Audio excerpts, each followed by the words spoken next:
From calorie count to portion sizes, we wanted to find out all the differences between Lay's and Walker's in the US and the UK. This is Food Wars.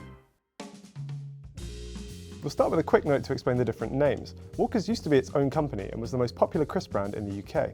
Frito-Lay actually acquired Walker's in 1989, but they decided to still use the brand name in the UK, so all that brand loyalty didn't go to waste. In the UK, Walker's crisps come in 5 portion sizes: a multi-pack 25-gram bag, a 32.5-gram bag, a 45-gram bag, a 65-gram bag, and a 175-gram sharing bag. The smallest that's in the multi-pack bag is 28 grams. Then we move up to a 78-gram bag, a 226-gram bag, and then our party size bag, 368 grams. That means our biggest bag is 110% larger than the biggest bag in the UK. A few other things to note. In the UK, if you get a flavoured bag, it's the same weight as the ready salted version. Whereas in the US, our flavored bags weigh less than the original flavored bags. Take this bag of salt and vinegar chips. It weighs 7.75 ounces compared to the classic regular salted 8-ounce bag. Back in 2014, PepsiCo claimed the reason there is a slightly higher price per ounce for flavor chips is the added seasoning. Okay, before we continue, they're telling us weighs less, costs more because we're adding more seasoning. Right, guys? Well, I got a question for you, PepsiCo. Ugh. What does it say there? It says lightly salted. So I understand it says less salt than these guys? Huh. Closer inspection, right there, 7 3/4 ounces. Not the full 8. If there's less seasoning and salt in here, why is it a smaller ounce and a higher price? They're stealing my salt. Salt, literally the cheapest thing on the planet. We have a whole ocean full of it, and yet they're still skimping on it. Your move, PepsiCo. This 28-gram bag of chips supposedly has 15 chips in it, according to Lay's website. Well, they lied about the salt. What else are they lying about? I'm going to count the crisps in this 25-gram bag for comparison. These chips are demolished. I feel it's more than 15. This is what we call the stoner math section of Food Wars. We do the math so you stoners don't have to. Alright, so 1. Yeah.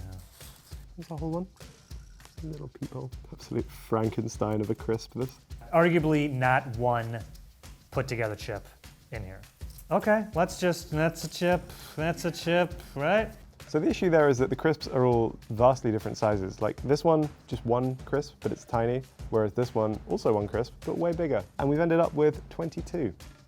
Of all the arbitrary things we do on this show, this has to be the most arbitrary. Wow, look at that, everyone. They gave me an extra chip. 16 instead of 15. The last thing we wanted to check was how much air you're getting in your bags. Walkers in the UK are kind of notorious for seemingly underfilling the bags. We're going to find the volume of the bag and then the volume of the crisps inside to find out just how much wasted space there is. What I need to do is carefully open a bag, just enough to let the air out, and then I'm going to try and powder these, like just crush them as far as I can, and then measure the volume of the powder in this thing. First I gotta crumble it up.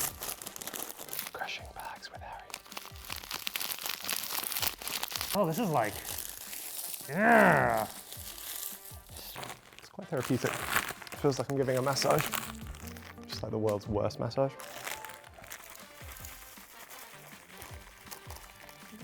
I need something to like kind of tamp it down, you know, because the air's stuck in there. So I'll just use, oh, I don't know, this pair of nunchucks.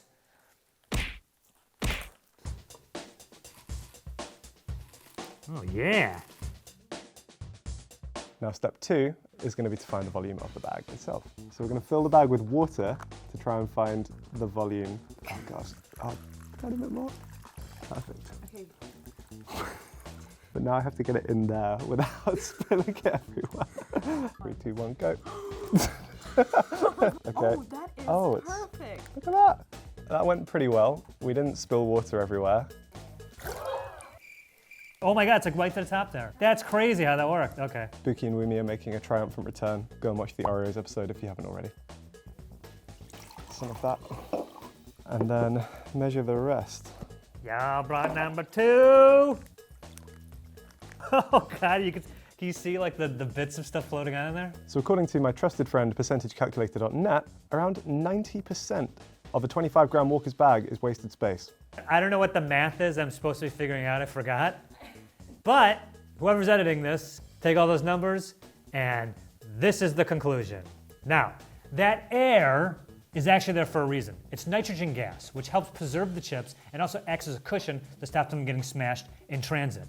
I mean, imagine what it'd be like if it didn't have all that air in there. So as much air as there is in there, it's actually vitally important. If anything, they should put more air in these things, because these things, they turn into dust. Into dust.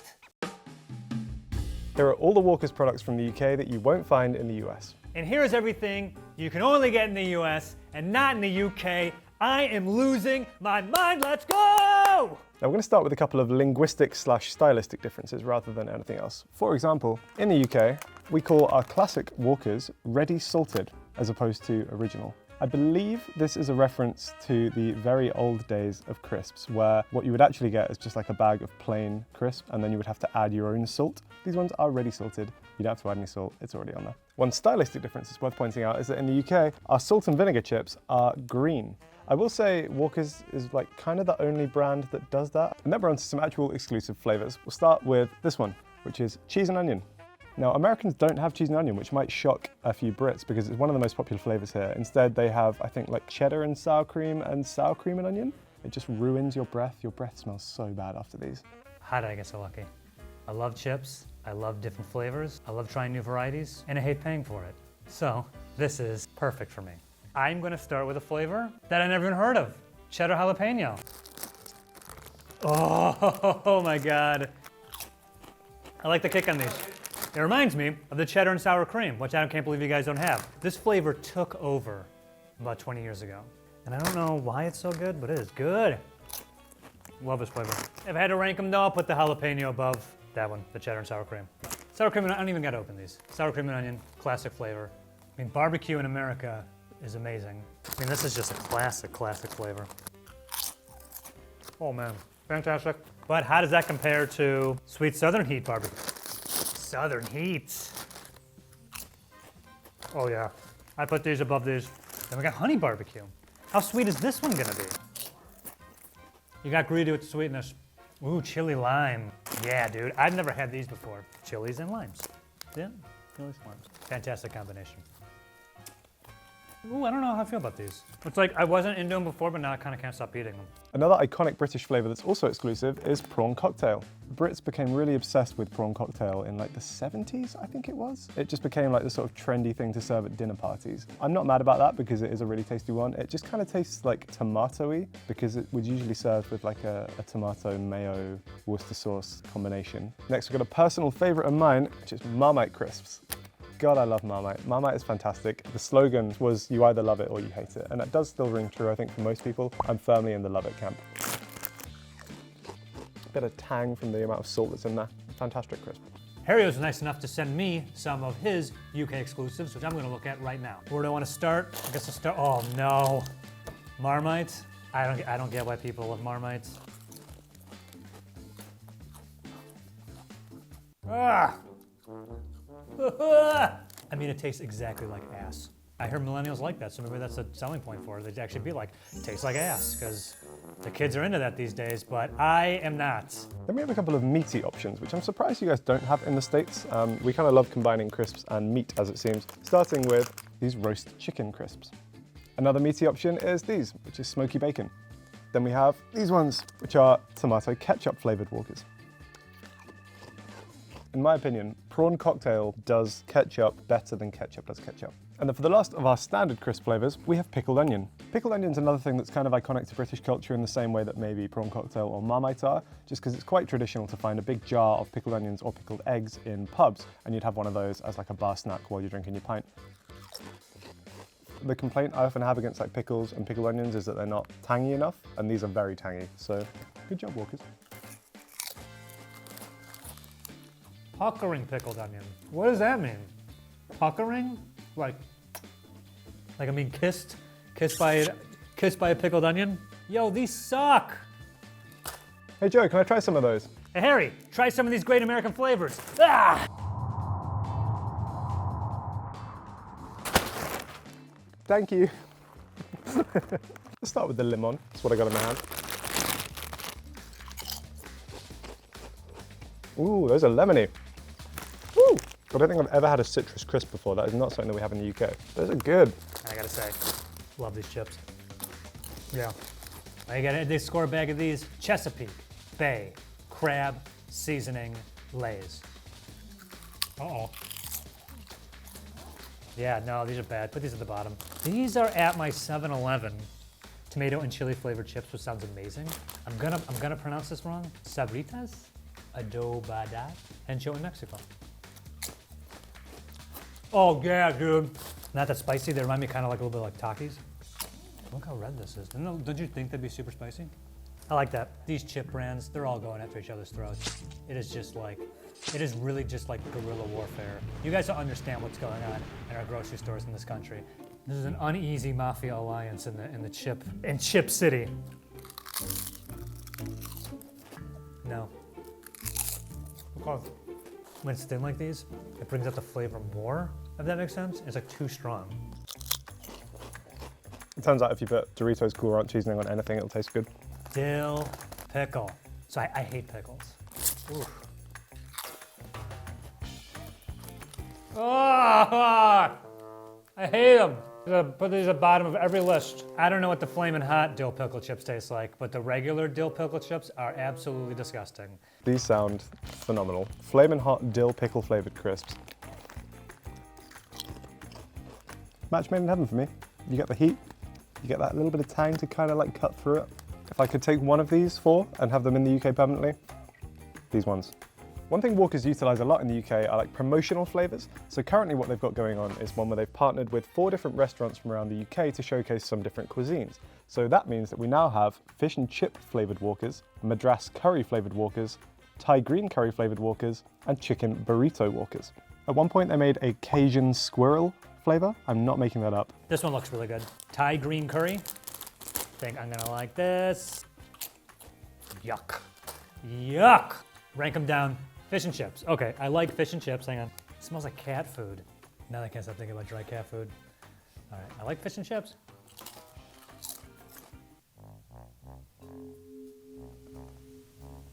This is the worst one. I might throw up. Crown it. This is the worst chip I've ever eaten, the worst chip I've ever reviewed, and this might be the worst thing I've ever tasted. Like, I feel like I'm on a prank show. We farted in a bag, gotcha, like, oh, you know, like. In the UK, Walkers has a range of baked crisps, which I guess are marketed as kind of like a healthier option. These come in 4 flavours: salt and vinegar, cheese and onion, sour cream and onion, prawn cocktail. We also have baked potato chip options, and one baked flavor you can get here, can't get in the UK, is the barbecue baked. Besides the baked, there are also these other healthier options for Lay's potato chips fans. It's known as the Better For You range of potato chips, and you can't get them in the UK, you can get them here in the US, including these, the before mentioned lightly salted chips. Besides these, you can get lightly salted barbecue, wavy lightly salted, simple sea salt thick cut, and simple barbecue thick cut. If you like crunchy chips, Lay's also has you covered. They have their kettle cooked series. Here's 4 of the flavors that I could find. Original, Flamin' Hot. You guys want me to open these? These are so red. These win the reddest chip award. Look how red these are. Ah, like my eyes. Ah! I like the flavor of these, but they're not very hot. Oh wait, yeah, they are. Oh yeah. Oh man, but kettle cooked jalapeno. I think this whole kettle chip thing was just a ruse to go after Miss Vicky's. Yep. They're like really similar, and I love those Miss Vicky chips. Sea salt and vinegar, sea salt and cracked pepper. Other kettle cooked flavors I could not get my hands on include the mesquite barbecue, the Maui onion, oh I would have loved those, and of course the reduced fat original. Sorry. I'll start with this one, which is Max Punchy Paprika. Now, I'm surprised you guys don't have more paprika flavored crisps in the US because it's a really good flavor. I like how they have a not actual size warning on this bag, just in case you thought that one crisp was the size of your head as well. Next up, we've got Sizzlin' Flame Grilled Steak Max Crisps. Now, these ones I'm interested by. These are Max Crisps and they are Double Crunch KFC Zinger flavor. I think in the UK we have like a sort of hot chicken sandwich at KFC called a Zinger Burger, and supposedly these are flavored like that. Little Guy Fieri flames on the chip there. Yeah, pretty good. See, the flavor is not very strong, but they're not kidding on the double crunch. This is like, I'm a man, I want to take my crunch into the max. Blah. Like, this is If the Zinger crisps somehow weren't enough KFC for you, then we also just have a kind of standard KFC Max crisp as well. The next one we have is this Fiercely Flamin' Hot flavor. Then we've got a few Max Strong crisps, which I think are Walker's attempt to market to quite a specific demographic, which is mostly male, a little bit older, and kind of like the blokey, laddie types. And it says like perfect with beer underneath. Like, putting the marketing to one side for a second, they come in 3 flavors, which are hot chicken wings, fiery peri peri, and jalapeno and cheese. Then our final 3 Max flavors are these 3, which are loaded cheddar and onion, bold barbecue ribs, and XXL chicken and chorizo flavored. You can also get Lay's Wavy Chips, which is their shameless ripoff of Ruffles. And with Wavies, they come in flavors of reduced fat original, which I think are these. I brought the ranch, hickory barbecue, salt and pepper, and lightly salted. And one that I think is limited because it says in the bag, look what I found. I didn't even think Harry knows I got these. Carnitas Street Tacos Wavies. Hell yes. Whoa, smells good. Oh, it smells real good actually. Uh-oh, you're not that good. Trying to get flavored carnitas and onion and cilantro and lime all on a chip is very difficult. Good effort, guys, good attempt, but I mean... Next up, we've got Sensations, which is Walker's range of slightly more upmarket crisps. They come with this very sleek black packaging. They have the kind of like slightly fancier flavor descriptions. So the classic Sensations come in 4 flavors, which are as follows. Got this one, which is hickory smoked cheddar and bacon. This one, which is roasted chicken and thyme, personal favorite of mine. And we've got this one, which is balsamic vinegar and caramelized onion. And a firm crowd favorite on the end here, which is Thai sweet chili Sensations. And then finally, Sensations also offer these lime and coriander chutney poppadoms. Also in the US, you get something called Stacks, which is this. It's not so much, I don't think, unique flavors, it's just a different chip vessel. Clearly, Lay's is going after Pringles. I mean, they're all going after each other, these chip brands, man. They are cutthroat. Let's find out how good of a job the Stacks do protecting their chips. Did that really do that good of a job protecting these chips? Most of them are broken. Ooh, buffalo wings with ranch. All right, extra flaming hot, Yuli. Ready to turn it up?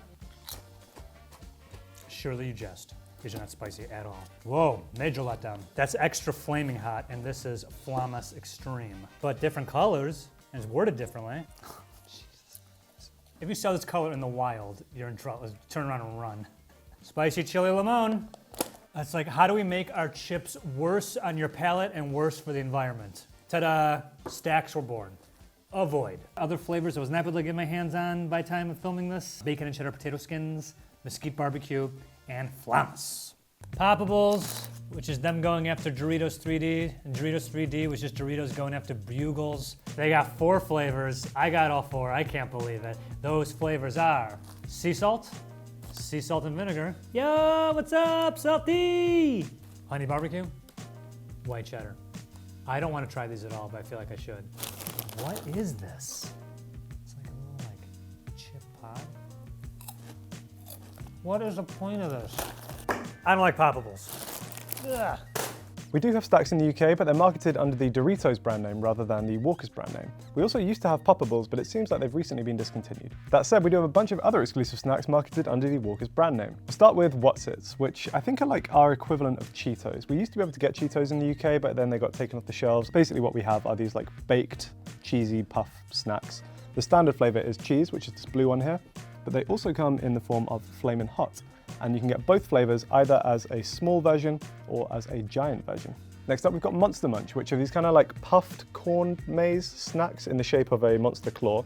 And you can get them flavored with either pickled onion, roast beef, or in Flamin' Hot, which unfortunately I couldn't find today. Just like Wotsits, you can get them as the regular size or as the giant size. Next up, we've got Quavers. These are like kind of like a thin, puffed, curly snack, and they usually come flavored with cheese, but are also available as salt and vinegar or as prawn cocktail versions. And then finally, we have Squares. Squares are these like very thin, as you can imagine, square-shaped crisps, very crunchy, usually quite flavorful. I quite like those. And they come in salt and vinegar, cheese and onion, already salted. Lay's also makes dips. Creamy jalapeno, smooth ranch dip, and of course, French onion. Yuli says cheddar and sour cream. Yeah, that's really good. We also have a couple more crisp options sold under the Walker's brand name in the UK, which unfortunately we couldn't get today. These include French fries, Bugles, and mix-ups. Are there any questionable ingredients to look out for in your Lay's and Walker's chips? As far as the basic salted version of Lay's chips go, we're fine. Both in the US and the UK, they're simply made up of potatoes, vegetable oil, and salt. But when you venture into other flavors, things can get a little more interesting. For example, in the UK, several of our flavors contain potassium chloride. In normal doses, this is a perfectly safe, low-sodium alternative to salt. However, it's also one of the 3 ingredients used in the 3-drug cocktail for lethal injections. Enough potassium chloride in your system will lead to an irregular heartbeat and a cardiac arrest. We don't have that in our USA Lay's, but we do have caramel color in our barbecue and honey barbecue chips. Caramel color. It is a widely used food coloring, and it's also a controversial one. Certain types of caramel color can contain a byproduct called 4-ME uppercase I. That's not an L. Studies show that it caused cancer in rats and mice, leading to campaigns in support from banning it in foods. Makes sense. The FDA stopped short of banning it, claiming that humans don't come close to levels of exposure that cause the rats' tumors. Sounds like a challenge. But that didn't stop the state of California adding it to its Proposition 65 list of chemicals, quote, known to the state of California to cause cancer or reproductive toxicity, end quote. Another fun thing to note is that our smoky bacon and roast chicken crisps are actually both suitable for vegetarians. The flavoring is just made up of other things and doesn't include any meat extract. Which country has the least healthy crisps? Let's compare the classic first. A 28-gram bag of classic Lay's in the US contains 160 calories. If we scale up the UK's 25-gram bag to account for that extra 3 grams, 28 grams of UK ready salted would contain 147 calories. So per gram, the UK's crisps are healthier in every metric. Okay, fine, but what about the least healthy chip in each country? Over here, a lot of them are tied at 160 calories per 28-gram bag. But we did find that of the 160 calorie chips, the highest fat content are in the cheddar and sour cream, obviously the smaller bags. That makes them the least healthy. The least healthy crisps in the UK are the strong hot chicken wings Max crisps. 28 grams of these would contain. Honestly, my main takeaway from this is that crisps might not be as unhealthy as I thought they were. You could eat like 10 multi-pack bags of the ready salted, and the only daily limit you would have exceeded would be your fat intake. Yes, Harry, I believe that's called death by deliciousness. I live by the motto, live fast, die fat, and leave a salty corpse. It's actually my LinkedIn headline. From calorie count to portion sizes, we wanted to find out all the differences between Coca-Cola in the UK and the US. This is Food Wars.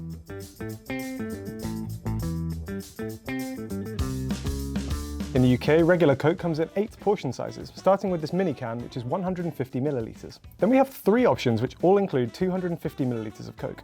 Then we have our standard can, which is 330 millilitres. Our standard plastic bottle is 500 millilitres. From there, we move up to this bottle, which is 1 litre, 1.25 litres, 1.5 litres, and 2.25 litres. It's worth noting that these ones are only stocked by a limited number of shops, including Iceland, the supermarket chain, not the country. And in the US, our classic Coke comes in these sizes. The mini can, which is 7.5 ounces, then this mini bottle, which is 8 ounces. Then we jump up to the standard 12-ounce can that also comes in a little 12-ounce bottle. From there, we got this guy, which is the 16.9 fluid ounces, aka 500 milliliters. Then we have a 20-ounce bottle. And finally, our biggest, the 2-liter, which is also 67.6 ounces. Now that means, as far as Coca-Cola Classic is concerned, the UK's largest size is actually 12.5% larger than that in the US. There is a reason why we're specifying regular Coke here. The UK government brought in a sugar tax, which raised the price of sugary drinks in an effort to reduce people's sugar consumption. Instead of raising the prices of some of their drinks, what Coca-Cola did was just to make the sugary versions of their drinks a little bit smaller. For example, how the normal largest size of regular Coke is 1.5 litres, whereas the largest size of Coke Zero is 2 litres. Whereas here in the US, we don't have a specific sugar tax, so we can get our bottles of Classic Coke and Diet Coke in the same size and for the same price. As a consequence of the UK sugar rules, it actually means that the 2.25 regular Coke isn't our largest bottle size. That crown goes to this, the 3-litre Diet Coke bottle. Now this absolute unit is 50% larger than the biggest bottle in America. If you're doing like a party, maybe, if you're buying that for yourself, like you've got a problem. I'm sorry. That is ridiculously huge and really hilarious. Now I want to point out that on Walmart.com, they have this 3-liter bottle of Diet Coke on it, but it's not available anywhere. So my assumption is at one point in the United States, there was 3-liter bottles available. But if Walmart doesn't have it, I'm assuming it isn't anywhere. That being said, in terms of multi-pack options, the US still comes out on top. Our single largest multi-pack is the 35-pack of 12-ounce cans. Let's get a picture of that on the screen. I ordered it online, and here's what they sent me.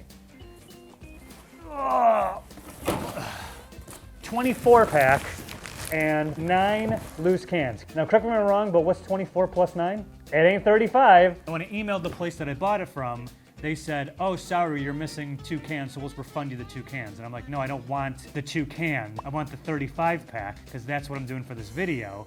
And they just sent me $2 back, so thank you for that. Anyway, so then I go, nuts of this, I'm going to walmart.com, give me the 35-pack, buy, enter. And then they sent me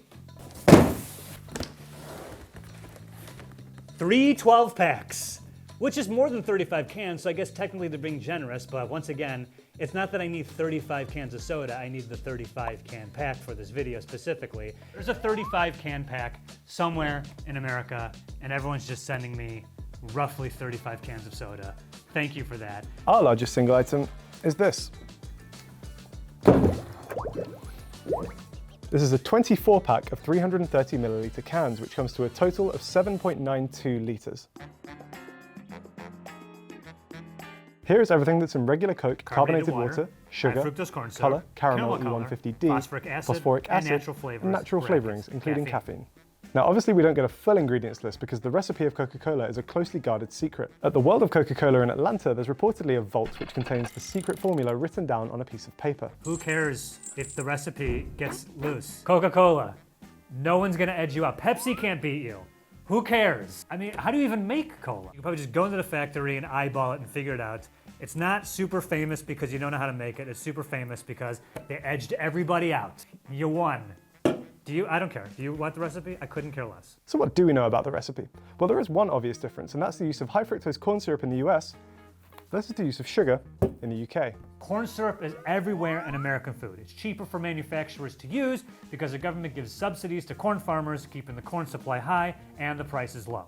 Should you be worried about consuming high fructose corn syrup? The short answer is not really. Some studies have suggested that the negative effects of sugar tend to come from fructose rather than from glucose. But the high fructose in high fructose corn syrup only relates to its fructose content in relation to other corn syrups. It actually still has less fructose than table sugar or than honey. The main difference it causes might be the taste. You've heard Americans talk about Mexican Coke. You can find it in most Mexican restaurants and in some grocery stores next to the regular Coke in the glass bottles. Mexican Coke is made with cane sugar. Our regular Coke is made with high fructose corn syrup. People tend to like the Mexican Coke more because it has a sweeter, sugary taste. So right now, to compare and contrast, I'm gonna do a blind taste test of both American Coke and Mexican Coke. Hang on. And Harry was nice enough to send me a United Kingdom Coke. I've also got some British Coke, some Mexican Coke, and some American Coke. I'm now gonna blindfold myself and let our camera operator, Sarah, pour the Cokes out for me. I'm blindfolded, I don't know which one's which. I'm gonna try them one after the other and try and figure out which one's which. I'm gonna start on the right. See, it could just be mind games, but that doesn't taste like exactly what I'm used to. Number 2. Ooh, okay. That one tastes pretty good. Number 3. These two taste pretty similar. This one tastes a bit weird for some reason. I'm gonna guess that this one is American. On the right. I was expecting more of a difference, I'll be honest. I'll go with British in the middle, Mexican on my left. Put them in front of me and then I'll unblindfold myself. Wow, okay, that was Mexican Coke. I was right about British. I just got Mexican and American Coke mixed up. Wow, okay. A lot of people have really hyped up Mexican Coke to me, and I honestly, that was my least favorite of the 3.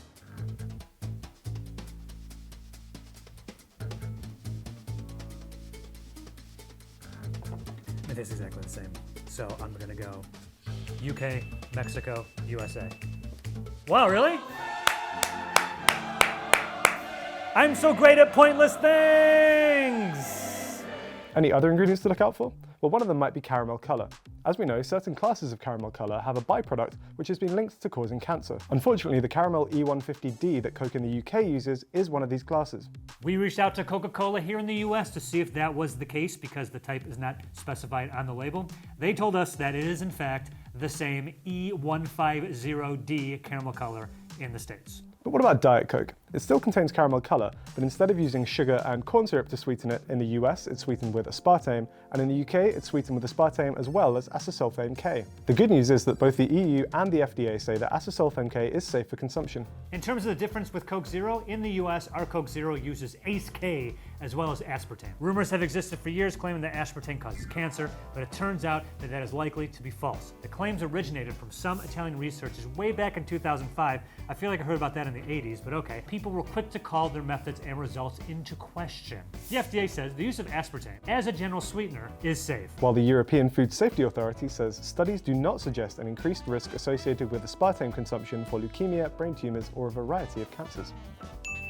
There's a cool side effect for Coke using these artificial sweeteners you might not know about. Because they're so much more sweet than sugar per pound, there's a tiny amount of them dissolved in your Diet Coke compared to the amount of sugar that's in a classic Coke. That means a can of Coke is denser than that of a Diet Coke. So when you put said Coke in water, to the bottom, Diet Coke floats.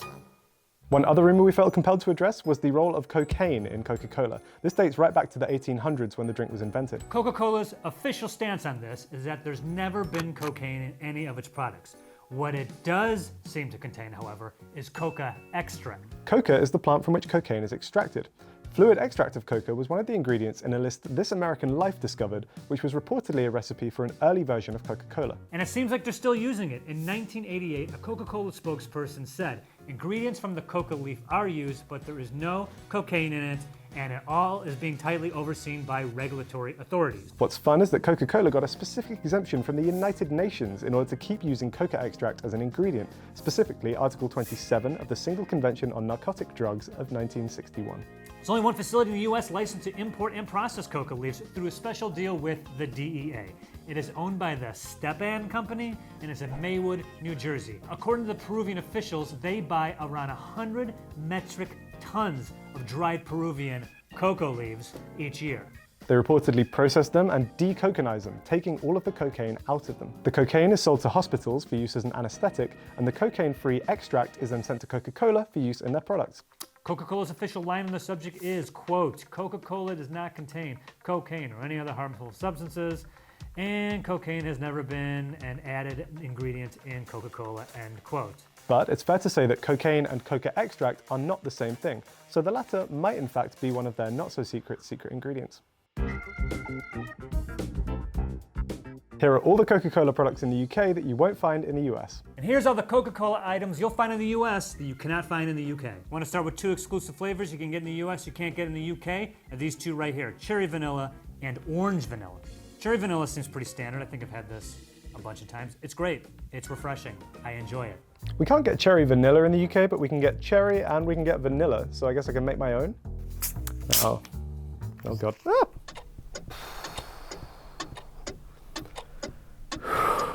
Panic over. The smart thing to do would be to mix these in a glass, but I'm not a smart man. Pretty good.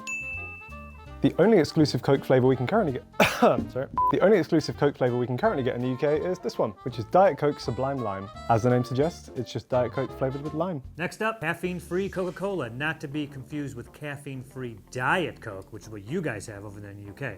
Apparently that's your only caffeine-free option? For shame. This one is delicious. It actually tastes just like Coke. It's perfect for after 2 p.m. when you want to keep drinking soda, like me.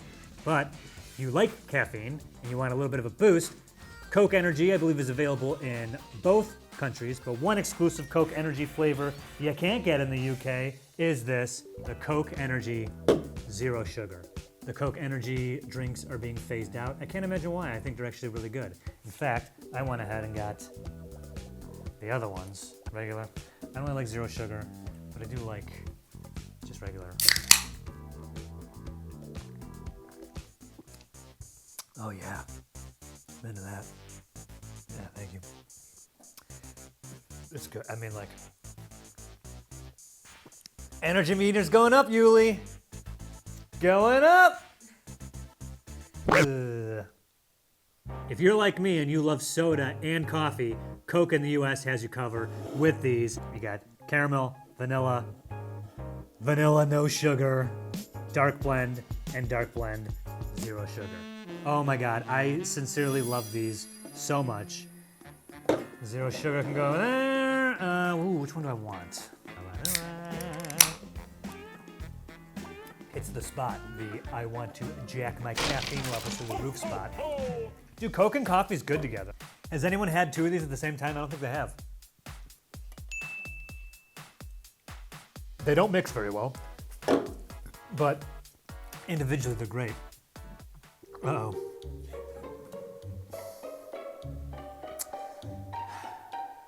I might have overdone it. We don't have Coke coffees in the UK. However, Coca-Cola owns Costa Coffee, which is a coffee chain in the UK, and they produce canned coffees. So I guess again I can try and make my own. So the issue here is they do Americanos, but I got latte instead. See how well milk combines with Coke, I guess? Yeah, regretting quite a lot of things right now, namely all the life choices that led me to this point. Cheers.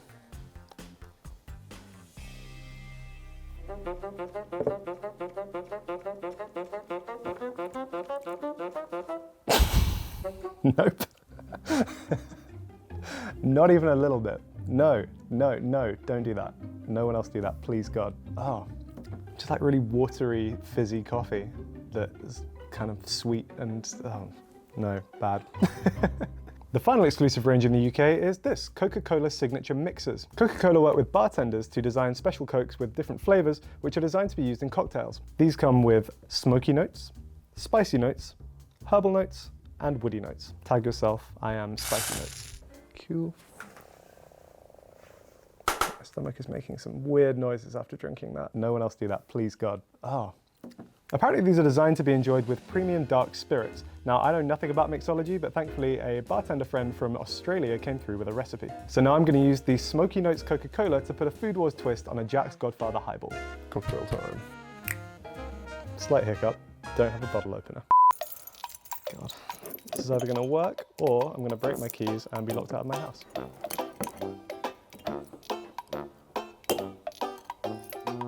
Improvisation / alcoholism.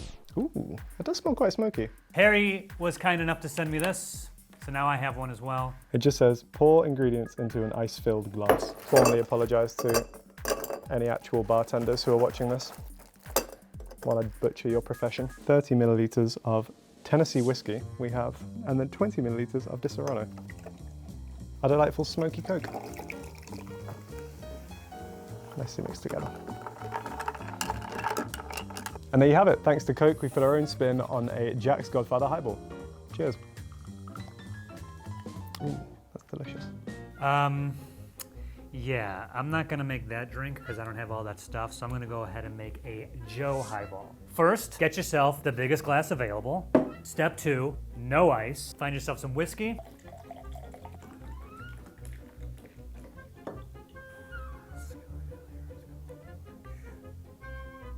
Okay. Cheers, my man. Oh man, what is in this? If I was to do it again, I'd use less of this. It's iced tea, guys. I'm not gonna drink whiskey this early in the morning. You know what it tastes like? Flat Coke. Oh man, I'm getting a headache though. Last but not least, in the US, you have the option to order customized Coke bottles. Check out the one I made. Joe and Harry.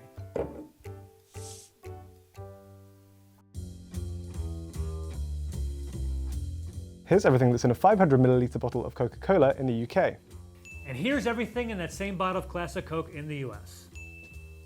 That means that the UK's version actually has slightly more calories in it than the US. But we have more sugar. And for some reason, our Coke has a little bit of sodium, while the UK seems to have none. Obviously, the main thing to look out for here is the sugar. 500 milliliters in both the US and the UK contains over 100% of your daily allowance. 53 grams of sugar. It does put it in perspective, doesn't it? You never see it laid out like that, but that is how much sugar is in Coke. And I drink a lot of Coke. That's concerning. It's also worth noting that both countries put the same amount of caffeine in their Coke. For reference, the average cup of filter coffee contains about 96 milligrams of caffeine, so that's exactly double the amount in this bottle of Coke. Interestingly, Diet Coke is actually more caffeinated than regular Coke. There's 63 milligrams in this bottle, which is a 30% increase. And it makes sense, because our Coke with coffee contains 69 milligrams of caffeine per 12 fluid ounces. If you do the math to find out the figure per ounce, it's double the caffeine of a regular Coke. But the real caffeine king is my boy, Coke Energy. Hang on. Whether you get the classic or the cherry, a 12-ounce can contains 114 milligrams of caffeine, which is triple the caffeine content of a regular Coke per ounce. Yo, don't I know it?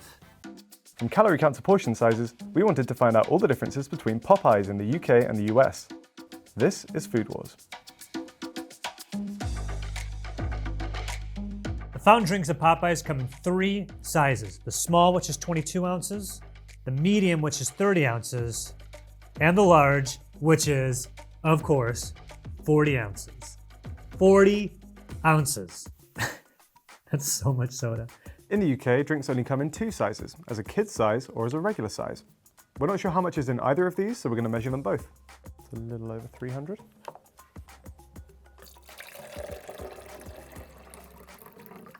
About 450.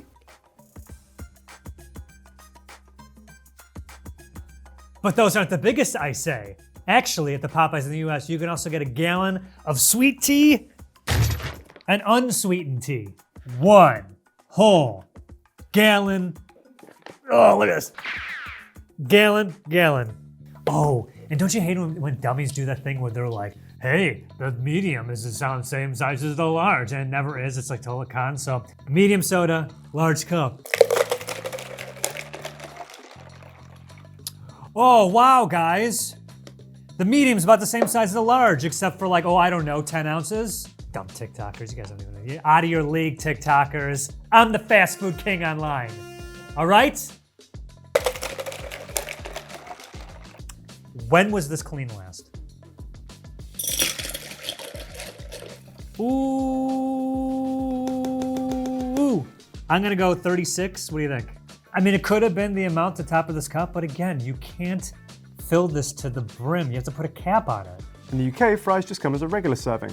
US, we got 2 Popeyes fries sizes, regular and a large. The regular, as we have here, just came with the side of the 3-piece we got here. And of course, a large, which is a box of just fries. We're going to weigh these to see how they compare to the US. We, of course, now are going to also weigh our largest fry. Do not sleep on these fries. You'll be surprised to learn that the inside of the scale is disgusting. A Popeyes chicken sandwich in the UK weighs exactly 250 grams. In the US, it weighs 270 grams.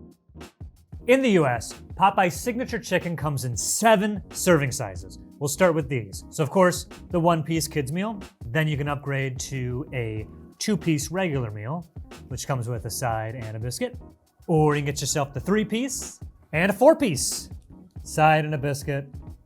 From there, you can get yourself an 8-piece family meal, the 12-piece for the family as well, or just for one person over a weekend, and the largest, the 16-piece. Are you kidding me? How absurd is this? Look at all this chicken. In the UK, the signature chicken comes as a 2-piece meal, as a 3-piece meal, or as a 6-piece sharer, as a 9-piece sharer, or our largest size, the 12-piece sharer. Let's weigh a wing, a thigh, and a leg to see whose chickens are bigger. So in the UK, our thigh, leg, and wing combo came to around 290 grams. Here we go. First guy up, the leg. Next up, got that wing. Kind of a wimpy looking one. And this one, the thigh.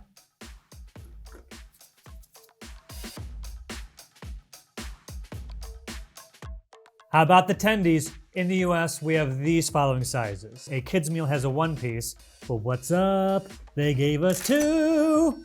And then from there, you get a 3-piece, which they forgot. And then we have 5-piece, comes with the side and a biscuit. 8 pieces. I feel like they're getting bigger as I go along. Look at the size of this tender. Then we have the 12-piece. I mean, guys, this is like a, look at this.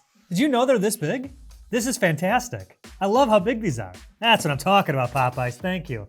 And of course, the 16-piece. Look at this bad boy. Look at the size of these guys. Tenders in the UK come in 4 portion sizes. There's a 2-piece, which is a kid's meal. There's a 3-piece, a 5-piece, and an 8-piece.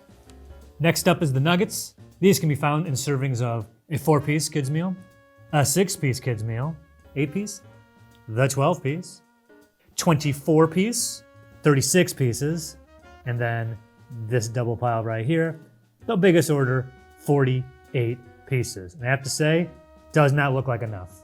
I know I could destroy that 48 piece with confidence. Let's see what we got here. Oh, look at this sticker. This is fun. Yeah, look at these guys. Look at this big one playing a saxophone. How fun is that? That's cool, right? In the UK, we actually call our nuggets bites, and they come in the following sizes. There's a 4-piece, which is a kid's meal, a 6-piece, a 9-piece, and a 12-piece. Unfortunately, we couldn't get these today. USA, we got biscuits, baby. These are the not cookie biscuits that have come up before in other Food Wars episodes. These are the biscuits. And at Popeyes, you can get them in 1, either on its own or probably with just about every meal. You can also get them in 6, it's like rolling right down here. And you can also get them in 12, just overflowing with biscuits over here. We actually do have biscuits on the UK Popeyes menu. If you order it as a side, you get 1 biscuit. The biggest single item you can get on the US Popeyes menu is this, the bigger family feast. It comes with 12 pieces of chicken, 5 chicken sandwiches, 2 large size, got the slaw and the mashed potatoes, 5 biscuits, and 5 apple pies. This entire thing will set you back about $60 and clocks in 10,000 calories if you choose a more calorific side like the fries. I did not. That pretty much dwarfs our largest single item, which is this, the 12-piece sharer. You get 12 pieces of chicken, 4 regular sides, 4 biscuits, and 4 drinks, all for the price of £24.95, which is around $33.50 at the time of recording. We're so bad at fried chicken in the UK. We don't do it well. But this, I gotta say, I feel like a certain Kentucky-based chain has had the monopoly for far too long and they've let their standards slip. So this is really good. I'm thrilled that the standards are hopefully gonna get raised. And here's everything you can find at a US Popeyes you won't find in the UK. And here are most of the things you'll find at a UK Popeyes that you won't find in the US. Let's start with the chicken. There are 2 main exclusive chicken options in the UK. Firstly, in the UK, we can get a chicken sandwich deluxe. It's just a Popeyes chicken sandwich, but there's cheese and lettuce on here as well. What he means to say is they took a delicious chicken sandwich and added a bunch of junk. Deluxe means vegetables, AKA the junk I don't want on my crispy chicken sandwich. Popeyes in the UK also sell hot wings. These come in orders of 3, 5, 8, 12, or 20. That might surprise some American viewers, but London in particular has a pretty big chicken shop culture, and we're pretty passionate about our hot wings. So let's see how these measure up. No. Don't get it twisted. We're the wings country, and we should have those. I have no idea why we don't have those. That to me is a very good chicken wing. Good level of heat, very crispy on the outside, very juicy on the inside. What more can you want? We only have one exclusive chicken item. Well, it's technically not an item, it's more of a style of chicken. Both in the US and the UK, they have the spicy and they have the regular, but we also have something called the blackened chicken. It is a chicken option without breading, therefore, who cares? And it comes in the form of sandwich or tenders. Here it is, blackened chicken. It's called fried chicken for a reason. This is just like cooked on a grill. Grilled chicken at Popeyes. What is wrong with you? Oh, nope. In both the UK and the US, Popeyes chicken sandwiches, fried chicken, and chicken tenders are available as either classic or spicy. One interesting fact is that someone from Popeyes told us that the UK version of the spicy chicken is actually hotter than it is in America after they tried it on some focus groups and they kept asking them to crank up the heat. Who said British people can't handle spices, huh? Now this is not exclusive because it's available in both countries, however this is my first time trying an American style biscuit. Now the obvious statement is that to me this just looks like a scone. The colour is there, the shape is there, the kind of flaky layers are there, even kind of smells like a scone, and the fact that this is being served with fried chicken to me and to I think most British people is really weird. Don't get me wrong, this is tasty. I'm just still struggling to see any differences between this and a British scone.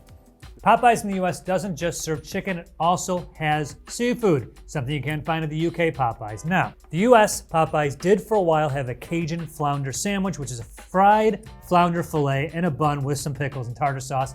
And at the recording of this is no longer available. I don't know if it was a limited time thing or they just stopped or taking a break. I don't know, but you can still get the popcorn shrimp. This is it, and it comes in a quarter-pound serving. There are no seafood options in the UK, but we do have one vegan option which you guys don't have in the US, and that's the Creole red bean sandwich. This is a 100% plant-based red bean patty with some tomato, some lettuce, and a Creole sauce, but unfortunately we weren't able to get one today. I will say the Popeyes menu in the US doesn't look very vegetarian friendly, so maybe if this takes off in the UK, you guys can get it too. Whatever the hell that thing is, 100% plant-based red bean pat. Ugh. That will never touch American shores. That can stay in the UK. No one's going to Popeyes for vegetarian, vegan, anything. It's a fried chicken place, so no. Now, we have two sides that are exclusive to the US. Red beans and rice. Urgh. Oh, so we got a bad boy, a thingy thing. Did they not give us any silverware? Mystery spoon from somewhere in the office, all right. Red beans and rice, there it is. And coleslaw. We just have the one exclusive side in the UK, and it's onion rings. These are battered using buttermilk, similarly to the chicken. Unfortunately, we weren't able to get these today either. I got a bunch of sauces in front of me, and you know what that means. It's Sauce Talk. We've got a tartar sauce, the Creole cocktail sauce. Creole is a type of cuisine in Louisiana. Blackened ranch. Was this supposed to be for the blackened chicken, do you think? And of course, we have regular buttermilk ranch. Well, we already know what ranch is. Ranchy, blackened ranch. Oh, that's way better. The Sweet Heat, had this earlier with the tenders, can confirm, fantastic sauce. Wild honey mustard, and the Bayou buffalo sauce. In the UK, we have the following exclusive sauces. We have this Voodoo sweet chili sauce, which could be quite similar to the US sweet heat sauce. Then we have a garlic mayo, as well as a mango habanero sauce, which sounds really good. It's not an exclusive, but shout out to the Mardi Gras mustard because this stuff slaps. Now, it's not exactly an exclusive, but it's worth a shout out. Musician Megan Thee Stallion recently launched a collab with Popeyes and released the Hottie sauce you can get as a side for a dip or pre-edited your chicken sandwich. Or if you're in the UK, you can dip a hot wing into the Hottie sauce and have a hot wing summer. She's also becoming a Popeyes franchisee as she is opening her own Popeyes soon.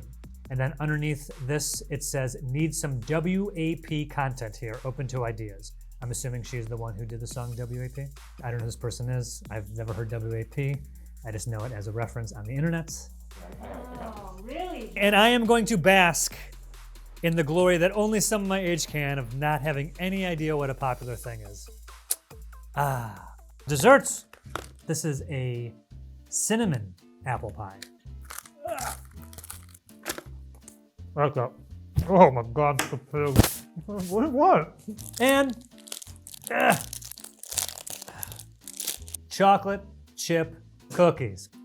Was she with Pete Davidson for a while? Was that the one? No, that's Ariana Grande. We have an exclusive dessert option of our own, which is ice cream sundaes. Now these are available in the following flavors: vanilla, chocolate, caramel, with Oreos, or with Lotus Biscoff. You can also pay an extra 50p to add little pieces of Oreo or Biscoff to any of these sundaes. If you've watched Food Wars for long enough, you'll know that I really don't like Biscoff, and I know that's a very controversial opinion, so don't send for me, please. All right, so before you saw those big gallons of tea, there was sweet tea and unsweetened tea. Very nice. We also have a premium lemonade. That's this right here I've been sipping on because this chicken is getting to me. They also have a premium strawberry lemonade, and they also have this right here, Hawaiian Punch. You guys don't know what Hawaiian Punch is? It is fruit punch. Oh yeah, all the good stuff's at the bottom. And ginger ale. Oh, I have a headache all of a sudden. We have a range of exclusive drinks in the UK, some of which are hot and some of which are cold. We'll start with the hot drinks. It wouldn't be a British fast food menu unless you could get a cup of tea. Then we have a range of hot coffees, including a cappuccino, an Americano, a flat white, and a latte. Then we're on to the cold drinks, including some bottled options like this Oasis Summer Fruits, this sparkling water, and this orange Capri Sun. Of all the linguistic differences between the States and the UK, this might be the one that annoys me the most. We pronounce this Capri Sun, you pronounce it Capri Sun, you're putting the emphasis on the completely wrong part of the word, get it right. In the UK, you can also get a range of hand-spun milkshakes, which unfortunately we couldn't get today. When they are available, you can get them in similar flavours to the sundaes. They come as Biscoff, Oreo, vanilla, chocolate, caramel, or also strawberry. And just like the sundaes, you can pay an additional 50p for an additional Biscoff or Oreo topping. A chicken sandwich from a UK Popeyes contains the following. If you get the chicken sandwich at a US Popeyes, it contains this. What if you made it a meal? If you add the regular serving of Popeyes Cajun fries, you'll be adding the following. A side of fries in the UK contains the following. Poof! Add this medium Coke to the mix, and you're adding 368 calories, 99 carbs, all of those are sugar, and 88 milligrams of sodium. And a regular Coke in the UK adds 180 calories, 0 grams of fat or saturated fat, 45.6 grams of carbs, all of which are sugars, and 0 sodium. And what is the total of this US meal? 1,335 calories, 56 grams of total fat, 19 of those grams are saturated fat, 182 grams of carbs, 106.5 of those grams are sugar, and 2,118 milligrams of sodium. Yo! The UK total? 1,300 calories, 63.7 grams of fat, of which 20.4 grams are saturated, 135.4 grams of carbs, of which 54.8 grams are sugars, and 1,160 milligrams of sodium.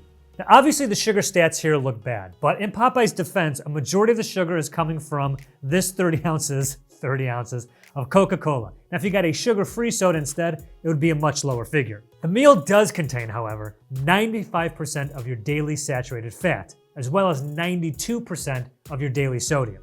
Perhaps surprisingly, it seems as if the fat and saturated fat totals are actually higher in the UK than they are in the US. This meal would take you just over 100% of your daily saturated fat allowance. However, the sodium content is way higher here than it is in the UK. The biggest difference comes in the chicken sandwich. This guy right here, for some reason, has 260% more sodium than that in the UK. Unfortunately, Popeyes does not disclose a full ingredients list in the US, only allergens. It's a similar deal in the UK. Popeyes doesn't disclose a full ingredients list, just allergens. The only sort of surprising thing we found out in the US is that there is fish present in the beans and rice. But what else do we know about the Popeyes food? Ugh! Well, for one, on the website, there is a list of slightly vague commitments to removing all artificial colors, flavors, and preservatives from their fried chicken by the end of 2022. So that's this year, guys. Better get on it. Also, by the end of this year, they want to remove all MSG from their chicken. Now, correct me if I'm wrong, but that implies they currently are using MSG on the chicken. But how much and to what chicken dishes they're actually adding MSG, they have not specified. They also want to use only cage-free eggs by the end of 2025. Take your time there, guys. Jeez. Also, cage-free eggs? What about the chickens? One interesting thing is that in the UK, Popeyes has pledged to make all its chicken halal, meaning it's suitable for Muslim people to eat. Popeyes UK also uses Red Tractor Assured Chicken. This is a farming standards board which oversees poultry farming in the UK. To be Red Tractor Assured, you can't do things like wash your chicken in chlorine or use antibiotics on your chicken unless it's approved by a vet to treat a specific illness. Red Tractor doesn't exist in the US, but Popeyes does say it uses chicken free from added hormones and steroids. There's a commitment on Popeyes' website to removing antibiotics from its chickens by the end of 2021. So that's right around the corner at the time of recording this, and we reached out to them for what was going on, and they told us X, which is code for nothing. Red Tractor certification also means that chickens must be kept in a safe, comfortable, hygienic, and sufficiently sized housing, given a full, healthy diet, and have permanent access to environmental enrichment that is suitable for their needs.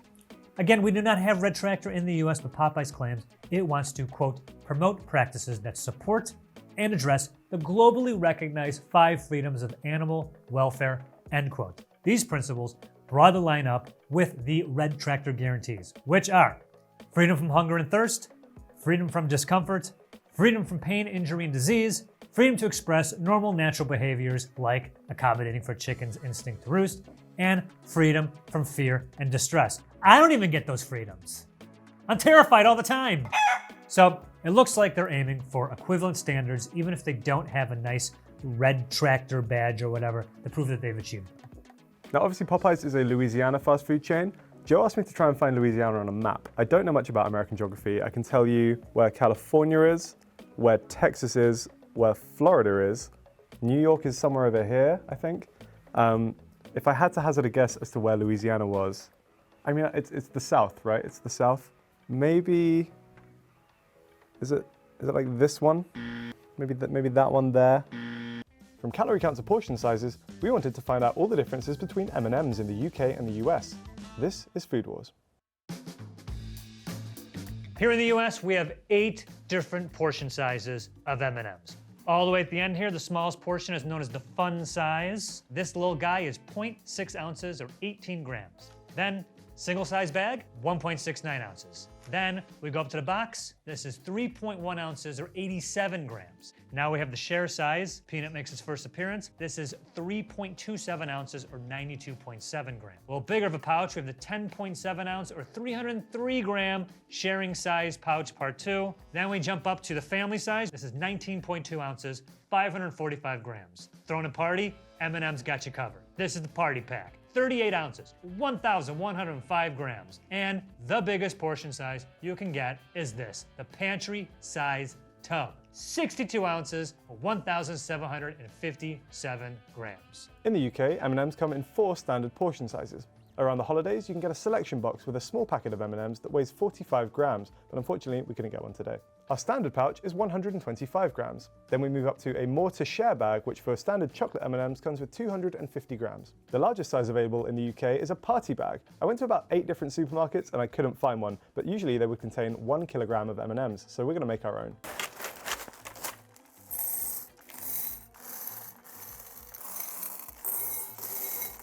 There is our unofficial party size bag, 1 kilogram of M&Ms. All said, America's largest size is 75.7% larger than the UK's. In the UK, the portion sizes also vary slightly depending on which flavour of M&Ms you've opted for. A more to share bag of chocolate M&Ms is 250 grams, but a more to share bag of crispy M&Ms is just 246 grams. If you want the most value in the UK, opt for peanut M&Ms. A more to share bag of those contains 268 grams. Are the M&Ms themselves different sizes in the UK and the US? We're going to weigh out 100 grams of chocolate M&Ms and count them to see how many you get. 1, 2, 3.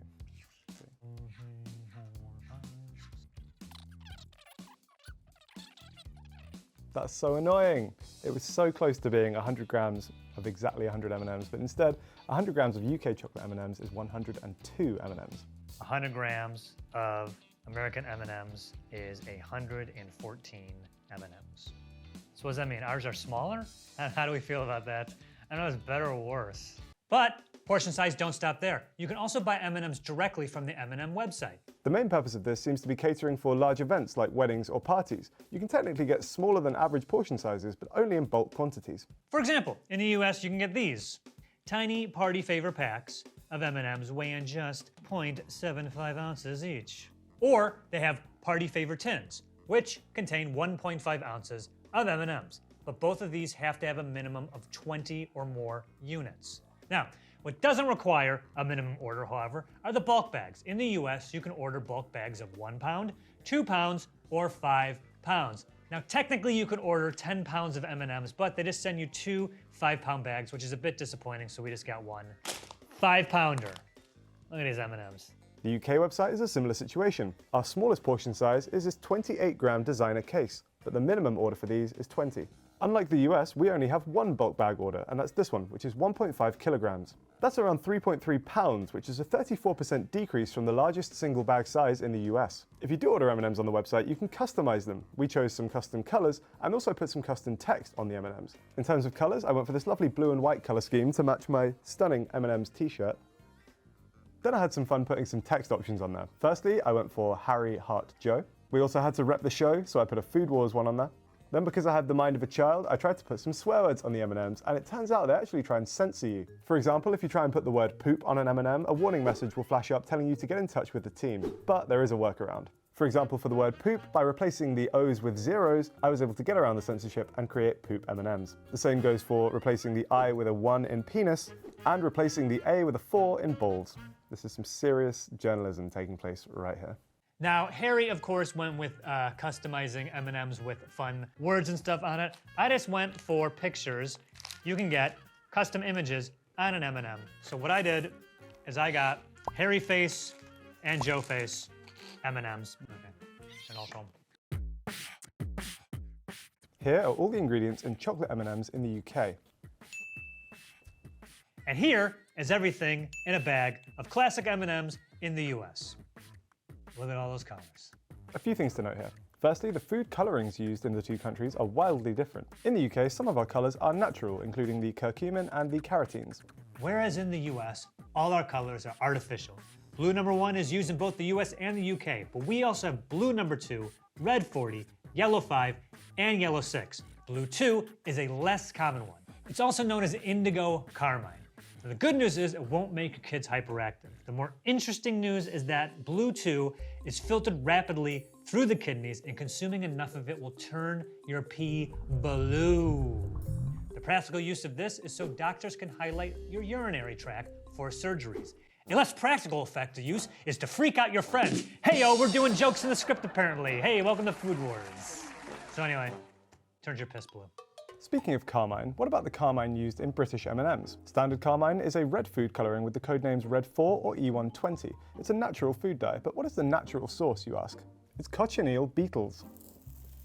If you grind up cochineal beetles, you're left with a red powder, which when mixed with water and some chemicals can be turned into a very stable dye. Obviously, we're going to now have to try and make our own. This is exactly what the M&M's lab looks like. No, I have teeth. But you can see the red colour coming off of it already. Now I'm going to try and put some of this in there, mix it with some water and see what happens. That has really worked, wow. Look how red that is, that's incredible. As you can see, just by chopping up some beetles and mixing it with water, we've got this incredible kind of like blood red food dye. Now while apparently synthetic alternatives to carmine do exist, M&M's confirmed to us that the carmine they use does in fact come from beetles. So technically every time you eat a red M&M in the UK, you're eating bugs. So do you want your kids hyperactive or do you want them eating beetles? Not much of a choice, is it? Here are all the M&M's products you'll find in the UK that you won't find in the US. These are the M&M products you'll find in the US that you will not find in the UK. I'm so excited for this, Yuli. You have no idea. Oh my God, I want to try every single one of these. And I'm going to right now. All right, first up, peanut butter M&Ms. Love peanut butter M&Ms. Fudge brownie. They're like the size of peanut M&Ms, but it's all chocolate inside. I'm having a hard time deciding the difference between the fudge brownie and regular chocolate. Pretzel M&Ms are my favorite M&Ms. These might be the best ones. Every time M&M comes out with like a new core, it's always like, oh, who cares? Pretzels, peanut butter, crispy, and they're always amazing.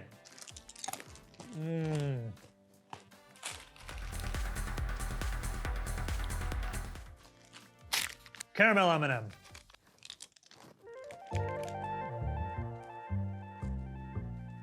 More manageable Rolo. These are great.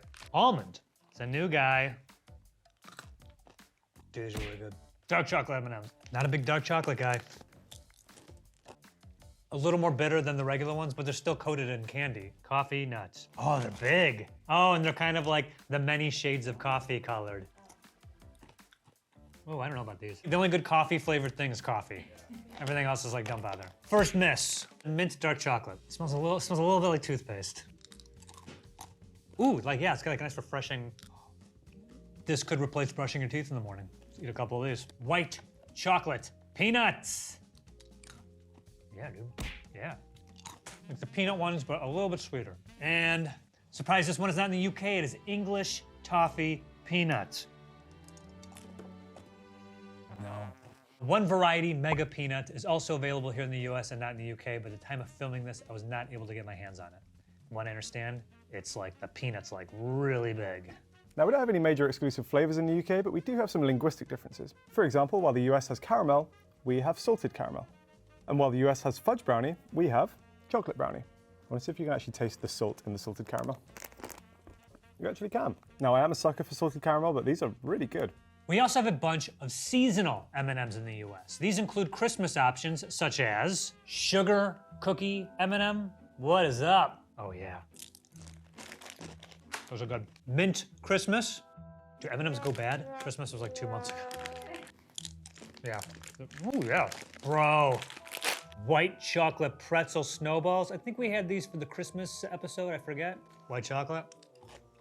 The pretzel gives it that little bit of salt. These are really good. We also have Valentine's Day options. This is a Cupid mix. And it looks like the only difference is that the M has a heart over it, like there's a different printing on it. I mean, it's fun to have like themed candy, but it's not like a fun flavor. I may have spoke too soon, because we also have the Valentine's Day Black Forest cake mix. No. Ugh. There's also a dark chocolate Cupid mix we could not get at time of filming. Then we have some products which aren't classic M&Ms but use the M&M's branding. The main event here is probably this.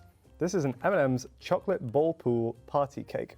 It says it serves 26. I'm really struggling to see how you'd even cut that into 26 pieces, let alone have slices which would then satisfy people. He's smiling, but he looks like he's kind of smiling through the pain at the moment. I feel you, buddy. Happy birthday to you. Happy birthday to you. Oh God. There we go. Can you eat him or is he plastic? Let's find out. I would assume edible. He's edible. I'm not sure what he's made of. He does not taste good. Okay, I'm cutting myself a little piece.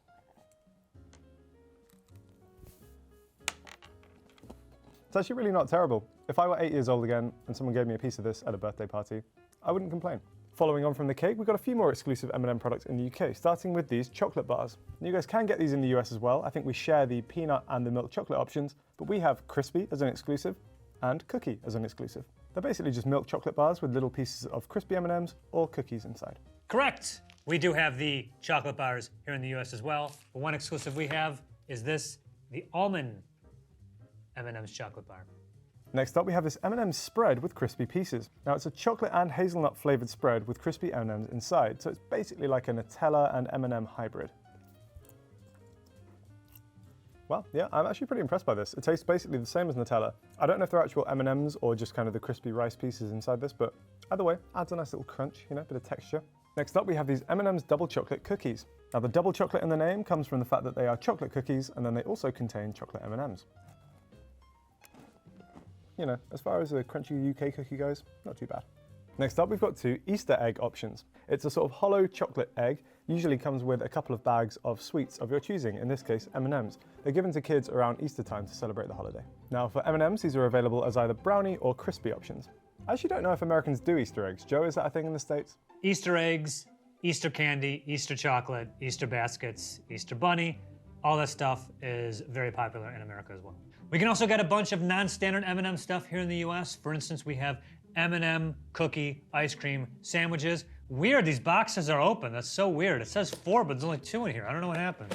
You can get them in mint, classic chocolate, and vanilla. There's also a chocolate one where the ice cream is also chocolate that is not available in my area. See that? I think I got the ice cream right there. We also have something called the Valentine's Day M&M popcorn bucket. 1, 2, 3 packets of popcorn, 2 boxes, one of the milk chocolate and one of the peanuts. Also something that I got similar to this, and I think it's an exclusive. It is milk chocolate popcorn flavored M&Ms. It's weird, like, tastes like popcorn and chocolate. Now, in preparation for this episode, I did something which no true Londoner should ever have to do, which is visit M&M's World in Leicester Square. Now, according to signs in the shop, it's the largest candy shop in Europe and also has the world's largest candy wall. I'm gonna be honest, I absolutely hate M&M's World and pretty much everything it stands for. It's kind of like walking into the Museum of Capitalism. It's somehow an even bigger tourist trap than like Buckingham Palace. I just don't understand why people would come to London and make a beeline for the M&M store. So I've not been to the M&M store in London, but I've definitely been to the one in New York City in Times Square. And I mean this as sincerely as possible. It's awesome. I'd never been in before and I wasn't really sure what to expect, and I was disappointed, honestly. I was expecting at least some kind of innovative M&M flavors, but it was just the same flavors that you can normally buy in the stores, just kind of different colors and different packaging. The bulk of what they had on offer in the store was actually like M&M's merch, like the grotesque shirt that I'm wearing now, ironically, for the record. I'm just so confused as to who would spend their own money on this sort of stuff. Like, why are you loving M&M so much that you're gonna pay a brand to let you advertise for them? Harry, you are. You know what isn't ironic? How much they made on that shirt sale. This is what we do. We like things, we wear it to show people, look at the thing I like. It's a capitalistic world and I'm a cog in the machine, fine. I can't escape, so I might as well be comfortable. And that is my input on The Matrix. Don't unplug me, I'm happy! All that said, I did find one or two M&M's products which I couldn't find anywhere else. Firstly, there was one of the M&M chocolate bars with a flavour I couldn't see anywhere else, and that's hazelnut. Then there are these two sachets of powder. Firstly, there is a cookie mix. Apparently you add some butter and some water to this, and then you have some ready-to-bake M&M cookies. And then finally, we have an M&M's hot chocolate powder. You know what this means, we have to summon the mug. It's the return of Bucci and Weenie. Cheers, guys. Oh, it's got M&M's in it, whoa.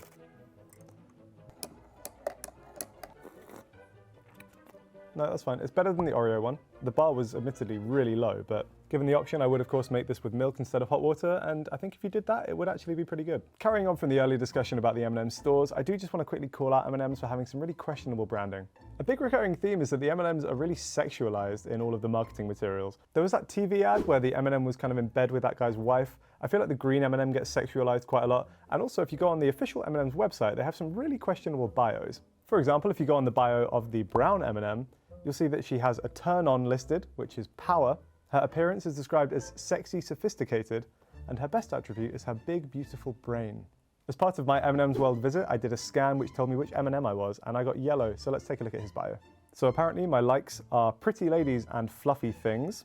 My appearance is plump, yellow, and all smiles, which, yeah, kind of accurate. Although the bad news is I might be an incel because my shortcomings are that nice guys finish last. It's the idea of giving these guys personalities to begin with is like, Jesus Christ, can I just eat my candy in peace? In an unbelievable turn of events, the very day after we filmed most of this episode, M&M's announced that they would be rebranding their M&M's to be more representative of the consumer. They've backtracked on a lot of the sexualization of the M&M's. For example, the green M&M has swapped out her high heels for sneakers, and the brown M&M has had the turn-ons removed from her bio in the website. This whole thing prompted an explosion of memes on the internet. Someone went to journalism school to write some of these headlines, and I respect them for it.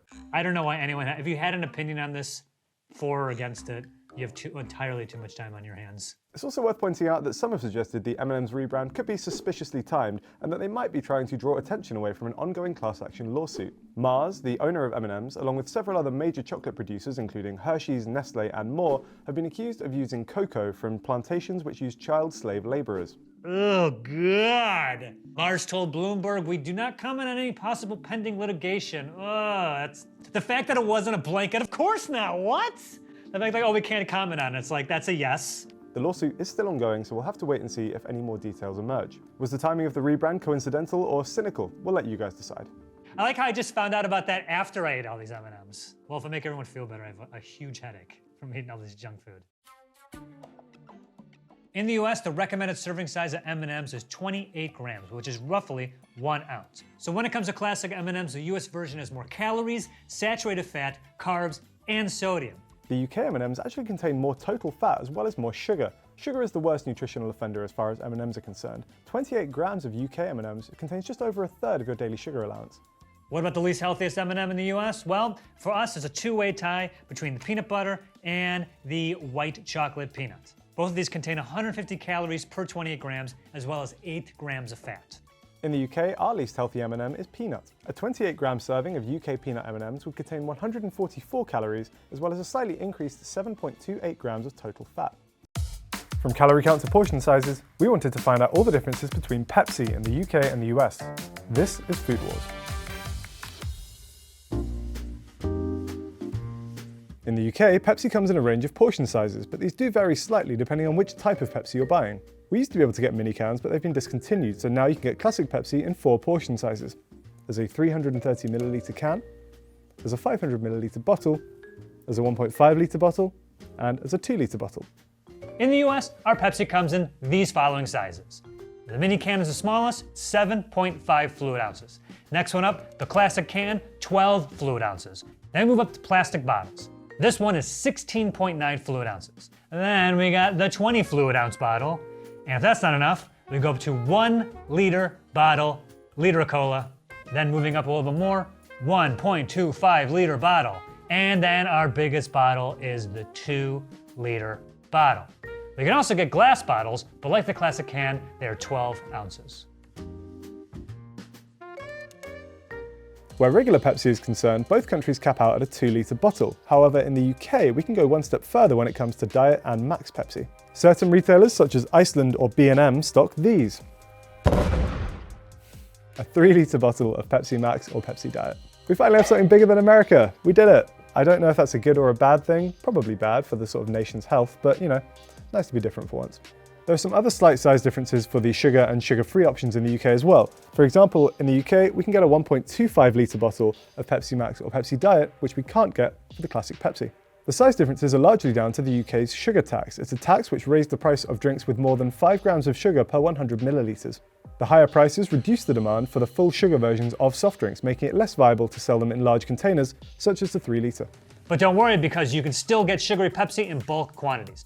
Our largest bulk is the 36 can pack of Pepsi, and that's the 12-ounce cans. That is 432 fluid ounces of soda, or 3.375 gallons of Pepsi. Now, that pack of cans is at least available at Sam's Club, possibly Costco, I don't know. But I went to Sam's Club, and unfortunately they would not let me buy it without a membership, so the best I could do are these pictures of me with the packs. That is much larger than our largest option, which is this, a 24-pack of cans. Not only is our multi-pack only 2/3 the size of the American one, but the cans themselves are also smaller. A can in the UK contains 330 millilitres, while a can in the US contains 355. This means that the total for our 24-pack comes to 2.09 gallons. Even if we had a 36-pack, it would still be smaller than the American version. We need 3 extra cans to make up the difference. Here are all the Pepsi products you'll find in the UK that you won't find in the US. Here are all the Pepsi products from the US you won't find in the UK. We'll start with the exclusive flavours of Pepsi. In the UK, we have Pepsi Max Raspberry. It's got that really comforting, like extremely nostalgic, artificial blue raspberry flavour that you're used to. On Pepsi's UK website, it also said they do lime Pepsi, but I wasn't able to find that at any of the stores I tried. Oops. We have a few exclusive Pepsi options of our own. Starting down here, we have Pepsi Real Sugar, which is, in fact, made with real sugar, not the high fructose corn syrup stuff. Not bad. We also have Pepsi Mango and Pepsi Mango Zero Sugar. Seems like a weird fruit choice. Whoa, smells good. I'm surprised by how good this is. And they got the Mango Zero Sugar. Ooh, already smells drastically different. It's got a real chemically aftertaste. Not as good as a regular. This one here is Pepsi Soda Shop Cream Soda. Mmm. Very nice. And the last one, Pepsi Vanilla. I'm gonna be honest with you, Pepsi, could use a lot more vanilla. It's like vanilla kissed. There it is. All right. Right now, what I want to do is compare the already tasted real sugar Pepsi to the regular Pepsi, which has high fructose corn syrup. Regular Pepsi. Pepsi's like harsher than Coke.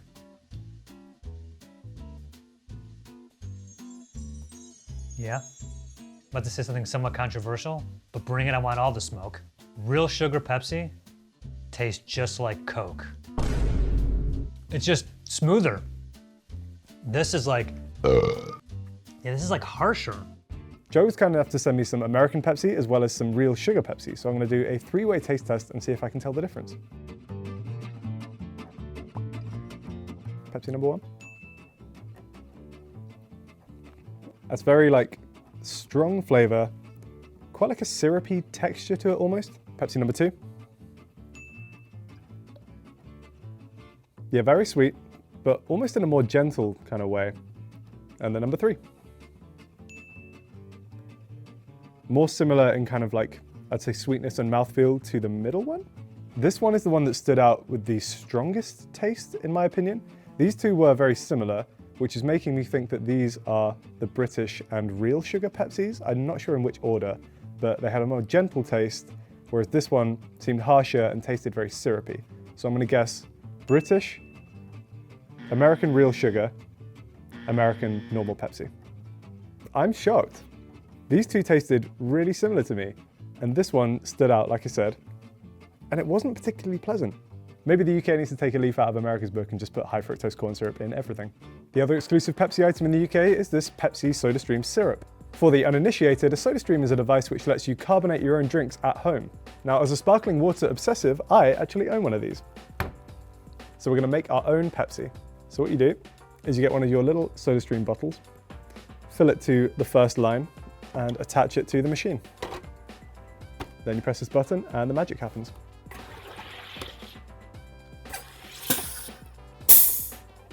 According to this bottle, you add about half a cup of the syrup to this. That's quite cool.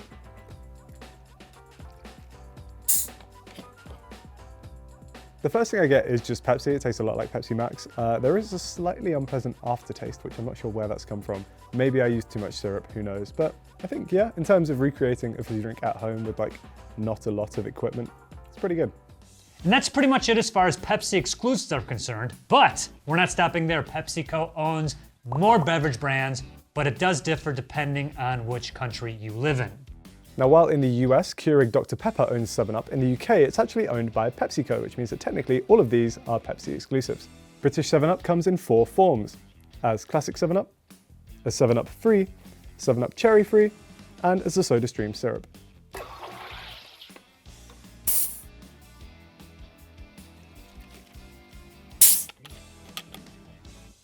That's actually not bad.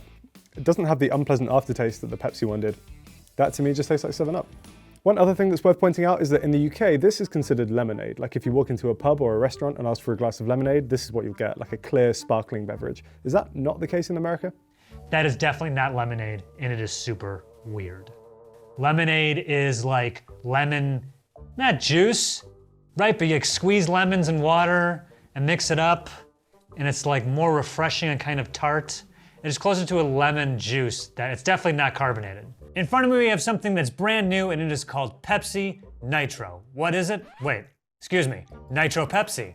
Flip them. Looks to be a tall boy of Pepsi that, according to the can, is nitrogen-infused cola with smaller bubbles and a smoother taste. Did you hear that? Oh, man.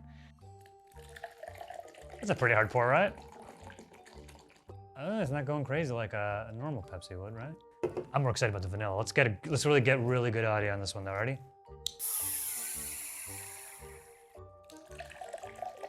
Hard pour.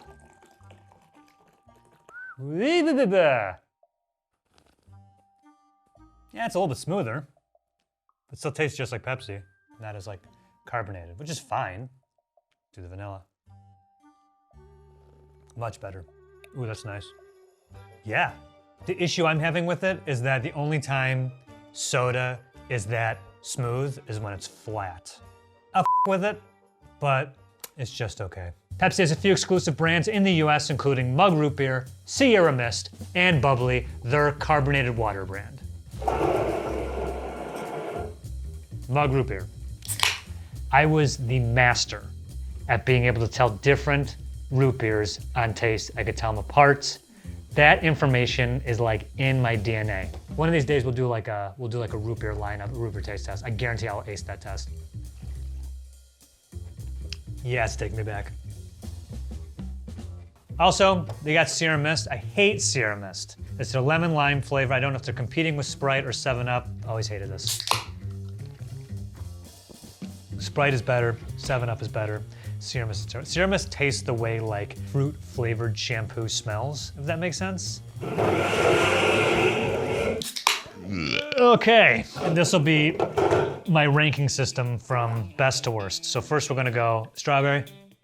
No, I do not like that. Cherry. I think these all might be bad. That one's a little better than the strawberry, but.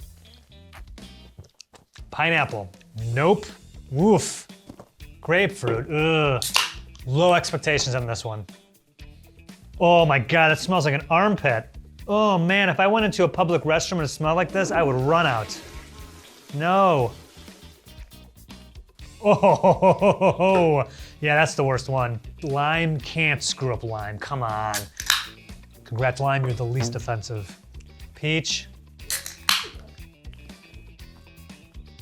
What the hell happened? Why are these all so bad?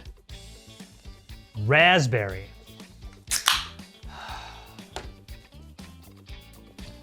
Oh man, the smell of that. It says natural flavor. It does not taste natural at all. At all. At all. Blackberry. Okay, that's the best one, but it's not very good. And last, and not mango. Okay, so we had the mango. So they know how to flavor things mango properly. The mango Pepsi's fantastic. I mean, yeah, these two are like the best one, but not very good. Bubbly's not very good. How could they screw these up this bad? PepsiCo also owns Mountain Dew in the UK and the US, but that is a story for another episode. Story time. Anyone ever remember or heard of New Coke? Well, you can thank Pepsi for that. Once upon a time, Coca-Cola was actually losing market share, and Pepsi put out a very popular ad campaign where people were blind taste testing Coke and Pepsi and picking Pepsi. So Coke panicked, and they pushed to market a beverage called New Coke, which is basically Coke that was supposed to taste more like Pepsi. Guess what? A huge marketing blunder. Not only did Coca-Cola fans get annoyed that they changed the formula of a beverage they liked, but all New Coke was doing was giving Pepsi more attention. Either way, just 79 days after introducing New Coke, Coke announced that they'd be bringing back the original drink called Coca-Cola Classic. And you would maybe notice for like 20 years, Coca-Cola was called Coca-Cola Classic, a classic on there. If you ever wondered why, that's because they want to make it perfectly clear, this is not that new Coke that you hated from 1988 or whatever. So Pepsi, they had their day in the sun, but to be honest, I mean, Coke is clearly the more dominant brand. Speaking of product failures, remember Crystal Pepsi? That was widely considered to be one of the biggest product failures ever. Time magazine put Crystal Pepsi at number 3 on the biggest fails list. Thrillist called it Soda World's greatest fail. But why? Soda sales were stagnant in the early 90s, with consumers instead opting for clear and caffeine-free sodas. Former Pepsi marketing exec David Novak pitched a drink that was both, and Crystal Pepsi was born. The recipe was developed by food scientist Surinder Kumar, and Pepsi ended up with a clear drink that maintained an almost identical taste to classic Pepsi. They rushed it out in time for the 1993 Super Bowl, where it was backed by a $40 million ad campaign. And they did sell about $500 million worth of it. But by March of '93, the hype quickly faded. Consumers did not love the new flavor, and the concept was even parodied by SNL in a Crystal Gravy sketch. Hilarious. Roughly 1 year after launch, Crystal Pepsi was discontinued, but if you never got the chance to try it, there's still hope for you. Pepsi is bringing Crystal Pepsi back for a limited time to celebrate its 30th anniversary. You can't buy it in stores, but you can enter a contest by sending them a picture of yourself from the 90s on Twitter. Here is my entry.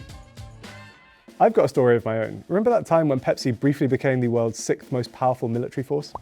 It all started in 1959 at the American National Exhibition in Moscow. When a discussion between the then Vice President Richard Nixon and Nikita Khrushchev became heated, a Pepsi exec called Donald Kendall stepped in to hand Khrushchev a glass of Pepsi to cool him down. Khrushchev enjoyed Pepsi so much that arrangements were made for it to be imported from the US to Russia. As part of the deal, Pepsi even negotiated a monopoly, locking Coca-Cola out of the country. The drink's popularity exploded in an otherwise uncontested market, but there was one problem: payment. The Russian ruble wasn't accepted outside of the Soviet Union, so the Russians had to come up with an alternative arrangement. They settled on a universal currency: vodka. Russia traded thousands of cases of Stolichnaya vodka for Pepsi syrup throughout the 60s and the 70s. However, they did run into problems in the 80s. Pepsi's popularity in Russia, combined with a boycott due to the Soviet-Afghan war, meant that vodka just wasn't going to cut it anymore. Here's where things get fun. In the spring of 1989, Pepsi and the Soviet Union agreed a deal whereby Pepsi would be given 17 old submarines and 3 warships. They would then sell them for scrap to pay for the Pepsi. Therefore, for a short period of time, Pepsi controlled the 6th most powerful navy in the world. Now that is a food war. Here's everything in a Pepsi in the US. Carbonated water, high fructose corn syrup, caramel color, sugar, phosphoric acid, caffeine, citric acid, natural flavors. Here is everything in Pepsi in the UK. Carbonated water, sugar, colour, caramel E150D, phosphoric acid, and flavourings including caffeine. Now obviously Pepsi won't go into specifics on the flavourings used because the recipe is a closely guarded secret. Or is it? Pepsi was invented in North Carolina in 1893 by a man named Caleb Bradham. First it was called Brad's Drink, but then renamed to Pepsi in 1898. It comes from the fact that it was marketed as relieving dyspepsia, another word for indigestion. It's giving me indigestion, so that's weird. However, in 1923, the original Pepsi-Cola company went bankrupt due to fluctuating sugar prices after World War I. As part of the bankruptcy filing, Bradham had to release the recipe for Pepsi as it was a company asset, and it's still publicly available to this day. So you can make your own Pepsi at home simply by combining sugar, water, caramel color, lime juice, phosphoric acid, alcohol, lemon juice, orange juice, cinnamon oil, nutmeg, coriander, cilantro, and petitgrain, which is an essential oil extracted from the leaves and twigs of bitter orange trees. Yeah, just those things. The rights to Pepsi were eventually bought by a man named Charles Guth, who was then the president of the Loft Corporation, which later merged into PepsiCo. They of course claimed that they reformulated the recipe after the takeover, but the original is still there for all to see. Enough with the history lesson. What is the difference between US and UK Pepsi? That is why we are here. First, let's talk about acids. Both the UK and the US acidify their Pepsi with phosphoric acid. It's a weak acid which is primarily used as a fertilizer. When added to foods, it provides a tangy taste, but it's also been linked to causing kidney stones as well as osteoporosis. The US also uses citric acid in its Pepsi. Citric acid is more common and generally safer acidifier in foods, but it's one of the things in sodas that will cause tooth enamel to erode after repeated consumption. I happen to have some of that right here. Whew. That's sour. Another major difference in Pepsi is that in the US, we sweeten our Pepsi with high fructose corn syrup in addition to sugar. High fructose corn syrup is everywhere in American sodas and candies. Government subsidies make it super cheap for American farmers to grow corn, and food manufacturers use corn syrup to save money instead of importing sugarcane from places like Mexico and Brazil. Corn syrup is hard to find at all in the UK. We did manage to track down this small bottle, but only in a specialist grocery store. Even then, it's just regular corn syrup and not high fructose. The good news is that it isn't actually any worse for you than sugar. The main impact is on the taste, which explains why we have a Pepsi made with real sugar. Here it is, a version of the US drink which does not contain any corn syrup. This version actually has the exact same ingredients as the UK Pepsi. Anything else to note? Well, our old friend caramel colour is back. In the UK, it's listed as caramel E150D, while the US just lists caramel colour. This is a somewhat controversial food colouring used to give things like Pepsi a distinctive golden brown tinge. There are 4 classes of caramel color, classes 1 through 4. Studies have suggested that the production of classes 3 and 4 create a byproduct that may put people at risk of developing cancer. Of course, why can't we enjoy anything? While the FDA has stopped short of banning caramel color, the state of California added to its Proposition 65 list of chemicals known to cause cancer and birth defects or reproductive harm. Are these potentially harmful caramel colours in our Pepsi? Well, in the UK, the answer is yes. We know that Class 4 caramel colour is used in the UK because sulfite ammonia caramel has the E number E150D, which is on the list. What about in the US, where it just says caramel color without specifics? We reached out to Pepsi to ask which class they use over here, and their answer was nothing. They said they would not comment on the specific ingredients due to proprietary issues. Yeah, guys, you're afraid that detail is going to really help cut into your competition? So, your Pepsi may or may not be putting you at risk of cancer, so glad we cleared that up. In the US, a can of Pepsi contains the following: 150 calories, 0 grams of fat, 41 grams of carbohydrates, and all those are sugars, and 30 milligrams of sodium. A can of Pepsi in the UK contains the following: 135 calories, 0 grams of fat, 36 grams of carbs, of which 36 grams are sugars, and 4 milligrams of sodium. Obviously, the alarming stat here is the sugar. Just 1 can of US Pepsi contains 80% of your daily sugar allowance. Really, 1? Ugh. The UK statistic is slightly better at just 72% of your daily allowance, but that is still a lot of sugar in a relatively small amount of liquid. There's also some caffeine in Pepsi. A 12-ounce can contains 38 milligrams of caffeine, which is about half as much of an 8-ounce cup of coffee. I, of course, am drinking both Pepsi and coffee at the same time. Pepsi doesn't openly disclose its caffeine content in the UK, but according to a website I found called caffeineinformer.com, a can of UK Pepsi Max contains 42 milligrams of caffeine. The US equivalent of Pepsi Max is Pepsi Zero Sugar, but a can, not pictured here, has over 69 milligrams of caffeine. Nice! Making it significantly more caffeinated than the UK version. But the good news, according to the FDA, you need to consume 1,200 milligrams of caffeine in a short period of time to put your health in danger. That's about 18 cans of Pepsi Zero Sugar. I like a challenge, let's go! From calorie count to portion sizes, we wanted to find out all the differences between Mountain Dew in the UK and the US. This is Food Wars. In the UK, Mountain Dew comes in 3 portion sizes. Firstly, we have this 330 milliliter can.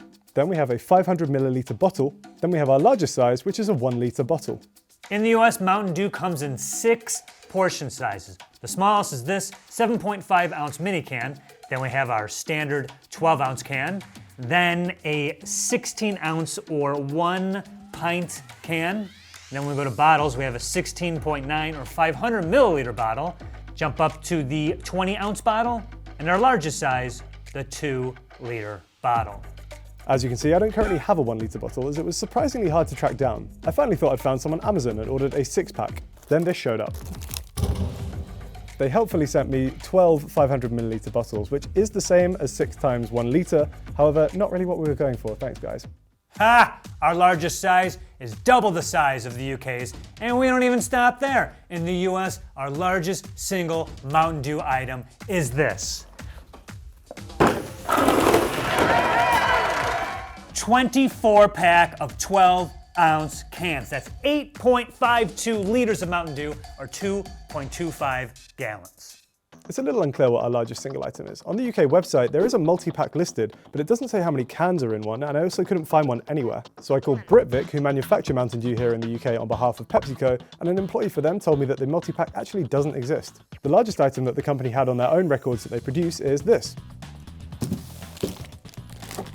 A 24-pack of cans. However, this is technically marketed at retailers rather than consumers, as you can see by the fact that they have prices on the cans. We don't usually count wholesale on this show, so technically a 1 litre bottle is our largest size if you can find one. That makes the US's largest item 752% larger than the UK's. It's also worth pointing out the difference in price between Mountain Dew and the two countries. Sugary sodas in the UK get hit with a sugar tax, which raises their price in an effort to stop people from drinking them. If you buy a 500ml Mountain Dew from a Sainsbury's in the UK, for example, it will cost you £1.25, which was around $1.69 at the time of recording this. Nice. The closest thing to that price point in the US is this 2-liter. According to Target, this is listed as $1.98. You must be joking. This isn't even $2? Look at this. That is alarmingly cheap. For every milliliter in the UK bottle, you're paying 0.338 cents. Every milliliter of this 2-liter costs 0.0995 cents. That's 70% cheaper than the UK price. Hang on. Don't you feel like when you go to like a bodega or something, this is like $1? So not only is Mountain Dew super cheap, but then when you get it like at a sandwich shop or something, you're getting gouged. Ooh. Here are all the Mountain Dew products in the UK that you won't find in the US. Here are all the Mountain Dew products you can find in the US you will not find in the UK. Show this video to the paramedics. We can actually only get 3 Mountain Dew products in the UK, one of which I couldn't even find today. I guess you could sort of call our standard Mountain Dew in the UK an exclusive, because here it's marketed as Mountain Dew Citrus Blast, while in the US it's just Mountain Dew. This also comes in a diet version, which is the thing that I couldn't find today. The only other thing we can get in the UK is this, which is a SodaStream Mountain Dew syrup. For those of you who don't know, SodaStream is a device which lets you carbonate your own drinks at home. PepsiCo owns both Mountain Dew and SodaStream, so I guess it made sense for them to just mash their products together. Now, I love sparkling water, so I actually own my own SodaStream. And we can use it to make our own Mountain Dew. Take one of your little SodaStream water bottles, fill it with water, screw it into the machine. Once it's nice and secure, press the magic button. SodaStream, if you want to sponsor me, you know where to find me. And bang, your fizzy water. Ta-da! A nice splash of the syrup. That is a strange colour on that.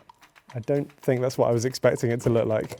So I think our homemade stuff actually might look slightly more appealing. You could kind of pass this off as more of a fruity soda rather than Mountain Dew from the bottle, which is a bit more translucent, just a bit kind of more pallid and weak, and not really sure what's going on there.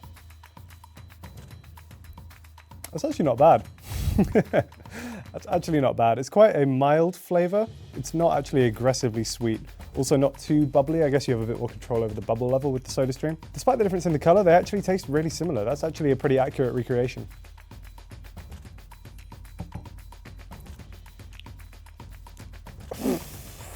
Jesus Christ. That's one of the sweetest things I've ever tasted in my entire life. God, it's like they crammed more sugar than there is space into that. I'm guaranteeing you, Lee, I'm going to throw up in the middle of this. In the US, we have something you can't get in the UK as Mountain Dew Zero Sugar. Apparently, even Diet Mountain Dew still has some sugar in it. I'm not surprised at all. Let's see what we got. Regular. Zero sugar. Whoa, that's like really close. I don't mean to do the Mountain Dew Zero Sugar commercial here, but it tastes exactly like regular Mountain Dew. Mountain Dew Frostbite. I have no clue what this is. Oh, that's terrible. Well, I don't even know what that is. This is an Avella classic. I'm not playing. I love Mountain Dew Code Red. It tastes like, what's that drink that you give kids when they want alcohol? Yeah, guys, Shirley Temple? Right? What is that? That's just Sprite and cherry grenadine, right? That's exactly what this tastes like. Oh, man. It's back, baby. Mountain Dew snapped. It's the gingerbread Mountain Dew. And it still even has like Christmas shit on it, so. It smells just like gingerbread cookies. It's good. It's really good. Mountain Dew Voltage. Dew charged with raspberry, citrus flavor, and ginseng. It says charged, guys. Look at this, is a Windex. Oh no. Yeah, it has like a melted popsicle flavor. It's like a really strong flavor. It's Mountain Dew Spark. Dew with a blast of raspberry lemonade. Okay. Like I already hit a wall. Oh God. It's like if you tasked a child to make Kool-Aid. I can't believe how strong this stuff is. Mountain Dew Major Melon. Watermelon Mountain Dew. Look what's on here. Look at what they put on here. Do you see this? Look at the nightmare that's on here. Oh, it smells exactly like a Jolly Rancher. I like Jolly Ranchers, but in liquid form? No. Oh, this is really bad. It's like the most artificial tasting thing we've had so far. To save me from getting too bored in this section, Joe was kind enough to send me some Mountain Dew from America, as well as some Mountain Dew Code Red. Let's do a little side-by-side of British and American Mountain Dews. Getting a red taste of Yellow 5 in the UK. Chin chin. Whoa. What was that? You know in the film Limitless, when he takes that pill and it just like completely rewires his brain? I think that's what Yellow 5 now does to British people. I've had like 2 sips of this and I feel like I could fight God. Now that I've tried the American version, the British version kind of just tastes like sadness. There's basically no flavor to it other than sugar, whereas at least I think with this you get obviously a lot of sugar, but then there's a bit more citrus as well. This has even more illegal food colorings in it. We have Red 40 and Blue 1, which again, hard to come by in the UK. Okay. I think I actually might just prefer classic American Mountain Dew. This one felt like a religious experience, whereas this one just felt okay, so I'll stick to the classic Dew for now. That wasn't enough, we also have a range of Kickstart Mountain Dews. These are cans of dew mixed with fruit juice and caffeine. Imagine that, caffeine. Black cherry. Now that it said juice in there, I really taste the juice in here. Ooh, and electrolytes. It's like Gatorade. Fruit punch. Love fruit punch. Oh no, that's very bad. Full disclosure, pineapple, orange, mango. I had to get a case of these just to get the one for the video, so been working on these all week. This one's pretty good. Oh man, caffeine meter is just exploding. Orange citrus? Yeah, it's not bad. Grape. That's like the grapiest tasting grape thing, yeah. The flavors aren't as harsh because they cut it with juice. So yeah, I kind of like the Kickstarts. Is that everything? Because I'm getting a bit bored over here. I might just go and make a cup of tea. Sorry, Harry, we have even more options. We have the Mountain Dew Amp energy drink. More caffeine, I'm assuming. This is the original. You can also get it in Cherry Blast. Oh man, that's really weird. Whoa.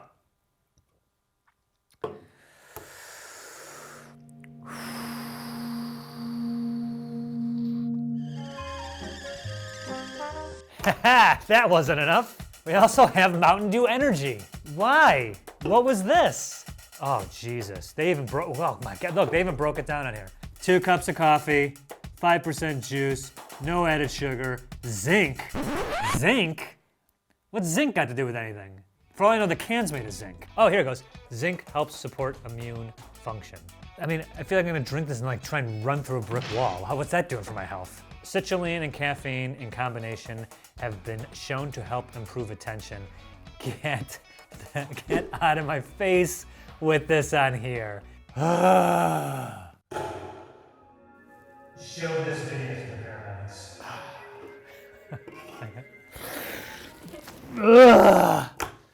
Let's do this. Orange breeze. Orange breeze, right? Is it a nice breeze of orange?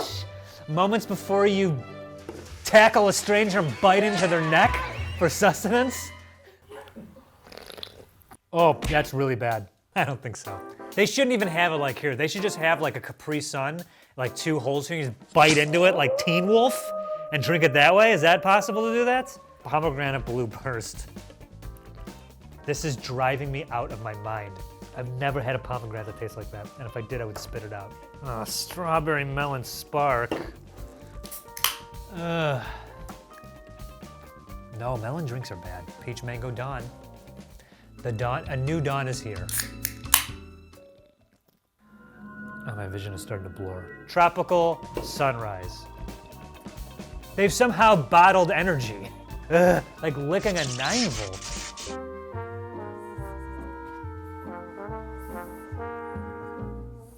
The last exclusive Mountain Dew product we're gonna cover before I go totally blind is Mountain Dew Game Fuel. It's a first beverage, quote, designed just for gamers. For real? Hey, sitting for 12 hours at a time doing literally nothing, staring at a flashing screen? Drink this. Your muscles won't atrophy as fast? I'm not quite sure what's in here to make it better for gaming, but the flavors they have is Cherry Burst, Berry Blast, Original, Tropical Strike, and Orange Storm. So let's take out the flavors and go through those words one more time. Burst, Blast, Strike, Storm. Stupid. You know, it's not as strong as the energy drinks. The Charged Berry Blast. Charged Berry Blast. Ooh. Ah, man, it's like pulling the tab out of a grenade. You know, I'm surprised these aren't as harsh as the energy drinks. I'm feeling myself getting ready to game, Yuli. Getting ready to do some gaming. I'm gonna have to whoop some Candy Crush ass. This one is the Charged Tropical Strike. This one's not that bad. Full disclosure, I thought these were gonna hands down be the worst. I still don't like them, but ooh, Charged Cherry Burst. Bursting with cherry. Here's the issue. Are they gonna make me a better gamer? There's only one way to find out. I'm gonna play an extreme game. That's right. Let's do today's Wordle. I'm gonna take a sip and then put in a 5-letter word, an extreme 5-letter word. Skate. Board.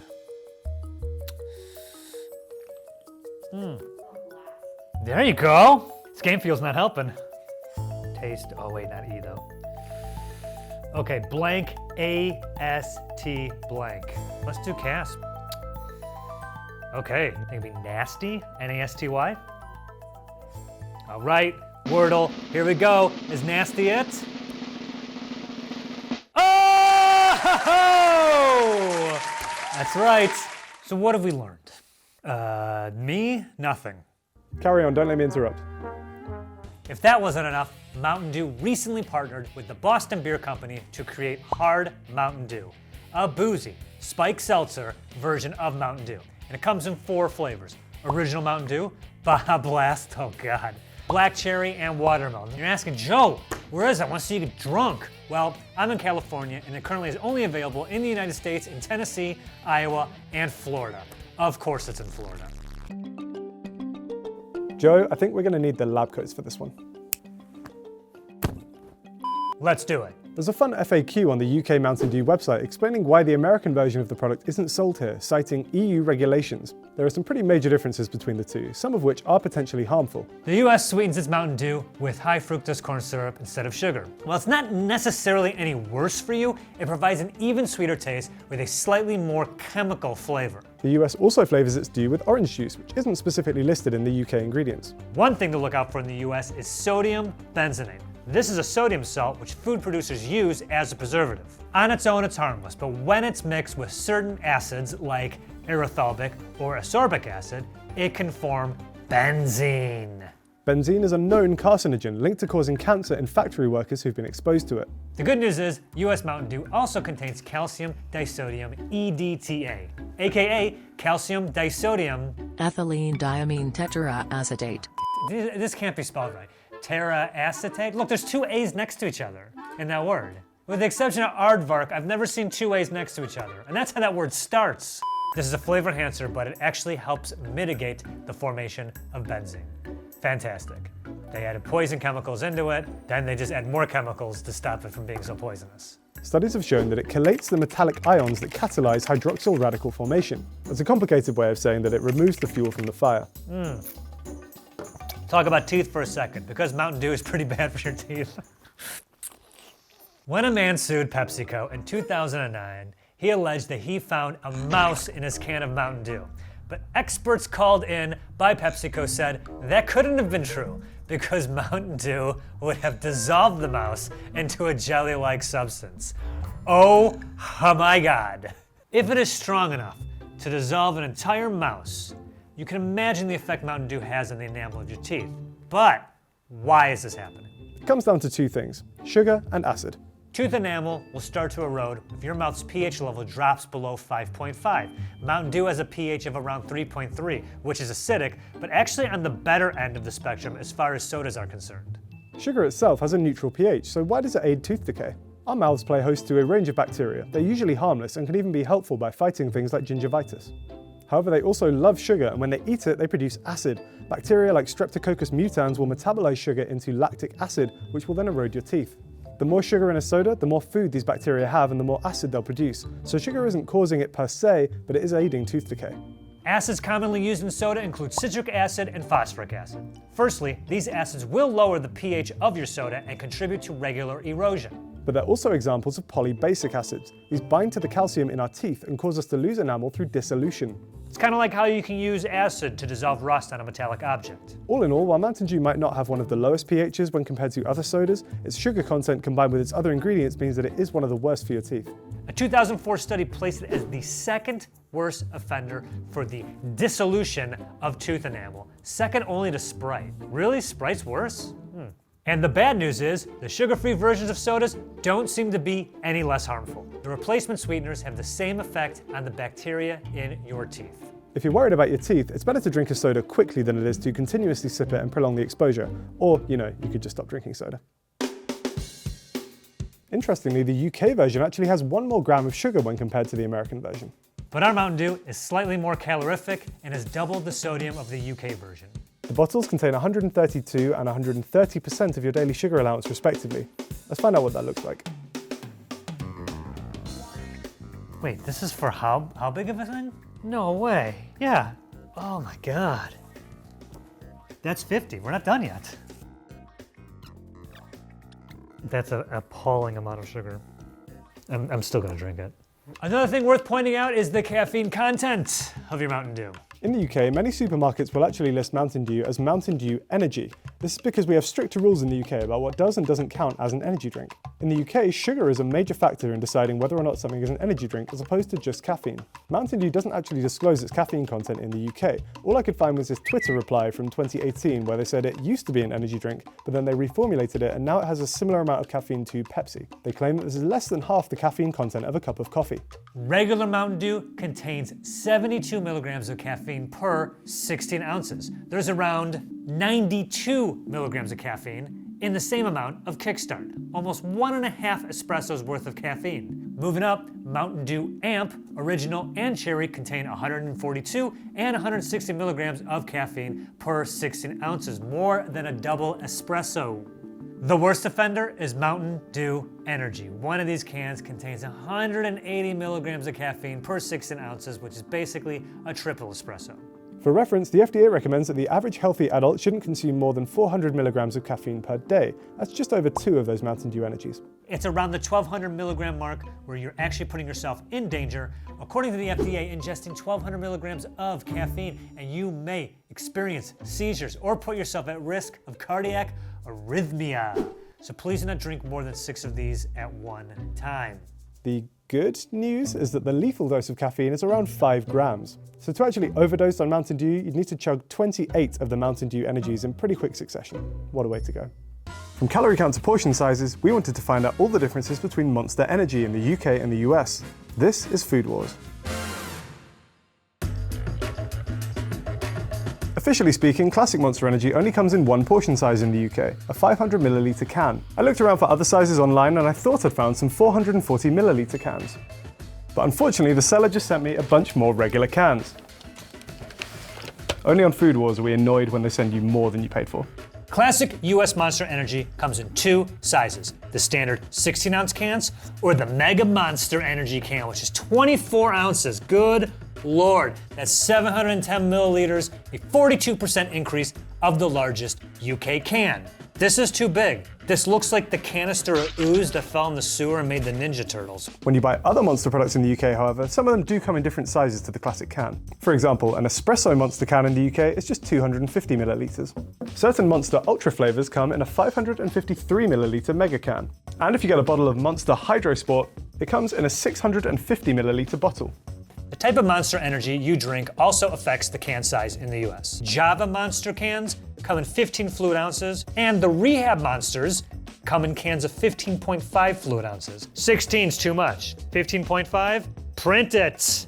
What about the largest multi-pack item by volume? Well, in the UK, it's a 12-pack of Monster Hydro Sport, which totals 9.75 litres of Monster. It's quite a lot. That pales in comparison to the US's largest multi-pack. That's 24-pack of 16-ounce cans. It's a total of 11.365 liters of Monster, and that's 16.5% increase of the UK multi-pack. I didn't get it, but it is at Target, so here's a video of me holding it up. I thought I was taking a picture, just me realizing that, oops, it's on video.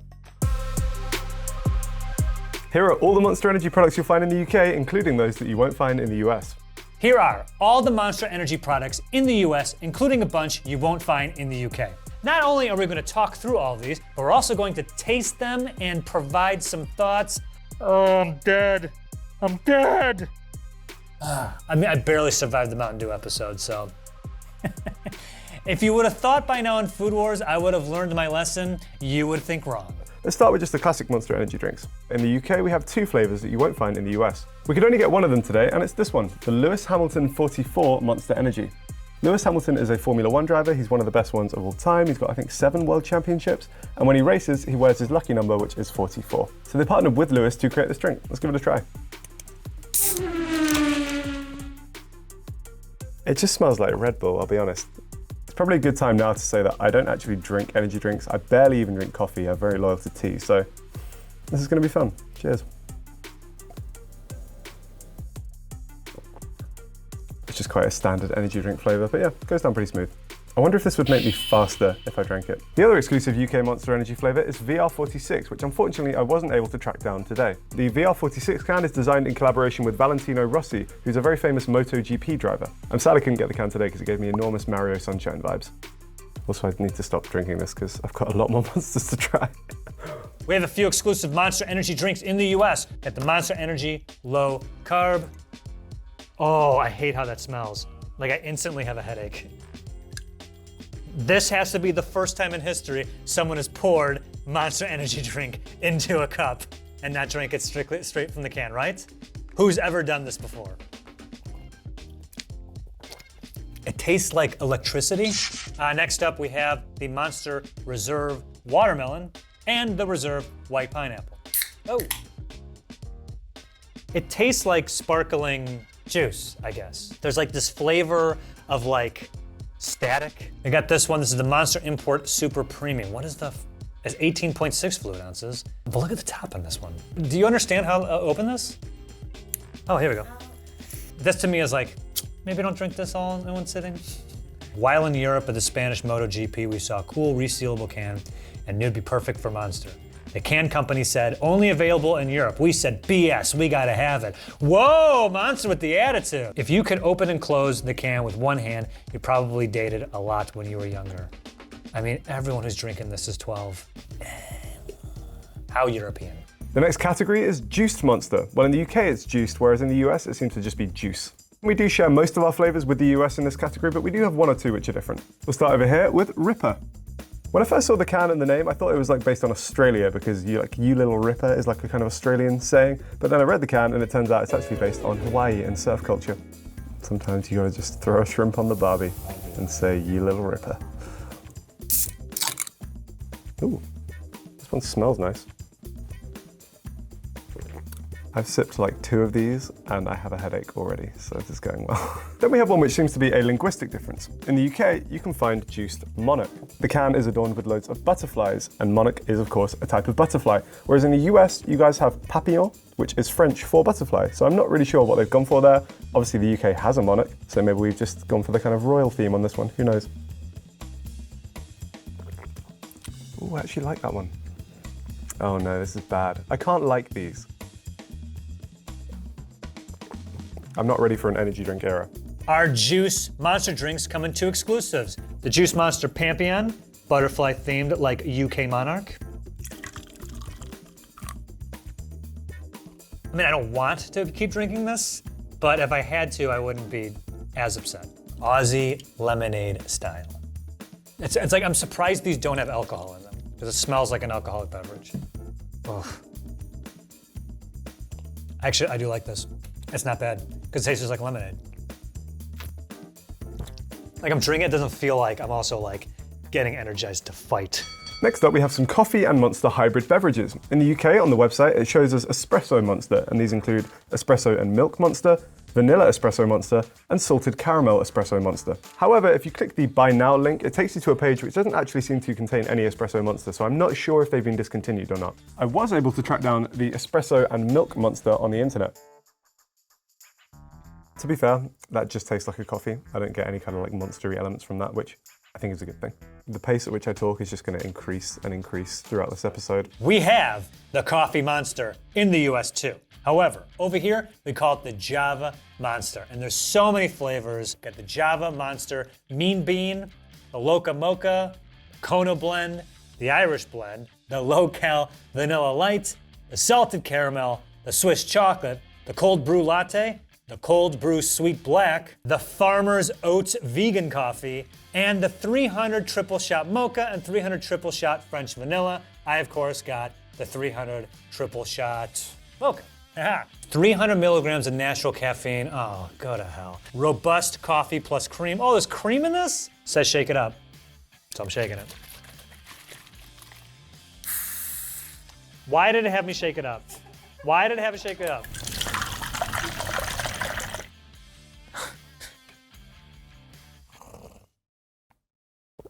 If you're at work and you see any one of your fellow employees walking in the morning drinking one of these, you get like it's time to find a new job because that guy is going to flip out.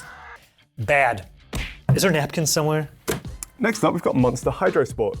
Now, these are a range of non-carbonated energy drinks which are kind of targeted at athletes, similarly to a Powerade or Gatorade style beverage.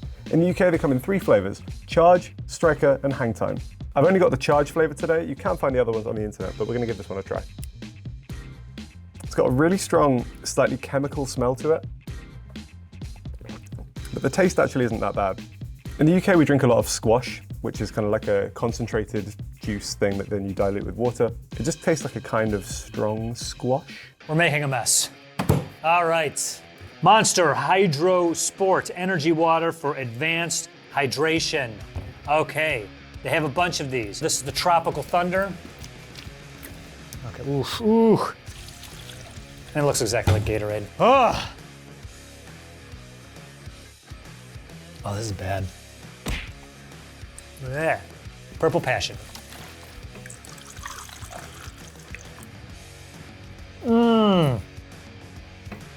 This one's like really bad. But like the second it touched my lips, I was like, I've made a mistake. Other hydro flavors include Super Sport Killer Kiwi, Super Sport Macho Mango, Super Sport Red Dawn, Super Sport Blue Streak, Blue Ice, Watermelon, and Hydro Zero Sugar, aka Hydro White. We have a couple of Monster product ranges you won't find in the UK, starting with the Rehab Monsters. These claim to help you, quote, refresh, recover, and revive, end quote, after a heavy night. Yeah, right. The 2 that I was able to get my hands on are Strawberry Lemonade and Tea Lemonade. The lemonades. Yeah, no. Yep, looks exactly like the first piss in the morning. Maybe the worst one. Okay, so we have Rehab Monster Watermelon. You can also get a Rehab Monster Peach Tea, an Orange Aid, and a Raspberry Tea. I was actually able to track one of these down on the UK Amazon website. It seems to have been imported from somewhere in Europe. I think maybe Italy. Quite bad. I'm at that age now where I'm always hungover. What about you, Harry? I'll be honest, if I'm hungover, I'm gonna go for a giant full English breakfast, loads of salt and vinegar crisps, and then about 2 liters of fizzy water instead of one of these. Then our final exclusive range is Muscle Monster. These are exclusive shakes with 27 grams of protein and 157 milligrams of caffeine. You can get them in Vanilla Muscle Monster Energy Drink Shake, and Chocolate Muscle Monster Energy Shake. I don't have them. It's probably a good thing. Now we can't get Muscle Monster in the UK, but I'm pretty sure I can just combine a standard Monster with some protein powder and it'll have the same effect, right? Of many bad ideas that I've had on this show, this might be the worst. I'm gonna go with 2 teaspoons of protein powder. That's the good stuff. What on earth am I doing with my life? It's just currently kind of formed a big layer. There we go. I hope you can see how badly this has gone. This is not mixed at all. Oh, dear God.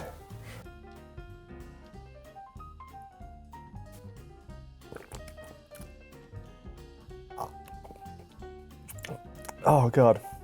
I think the texture is more off-putting than the taste. It's just like drinking a really grainy Monster Energy. The things we do for gains, am I right, guys?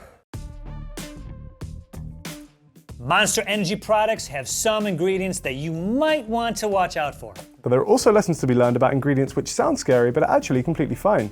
Here's the ingredients list as it appears on a can of classic Monster Energy drink. I haven't even opened this yet. Cheers, guys. Miss Classic Monster Energy. Oh, it's poison. Here's the ingredients list as it appears on a can of classic Monster Energy in the UK. Let's start with the good news. If you take a look at the US list, you might see some scary sounding chemicals like pyridoxine hydrochloride or niacinamide, which seemingly aren't present in the UK drink. However, these are actually just full names for vitamins B6 and B3, respectively. Same goes for riboflavin and cyanocobalamin in the US list, which is just vitamin B2 and B12. In fact, when you go through the list and edit a couple of other linguistic differences, you'll see that the drinks are actually identical in the two countries. That's not the only thing we can demystify about Monster either. Oh God, I'm like seething from all this energy drink.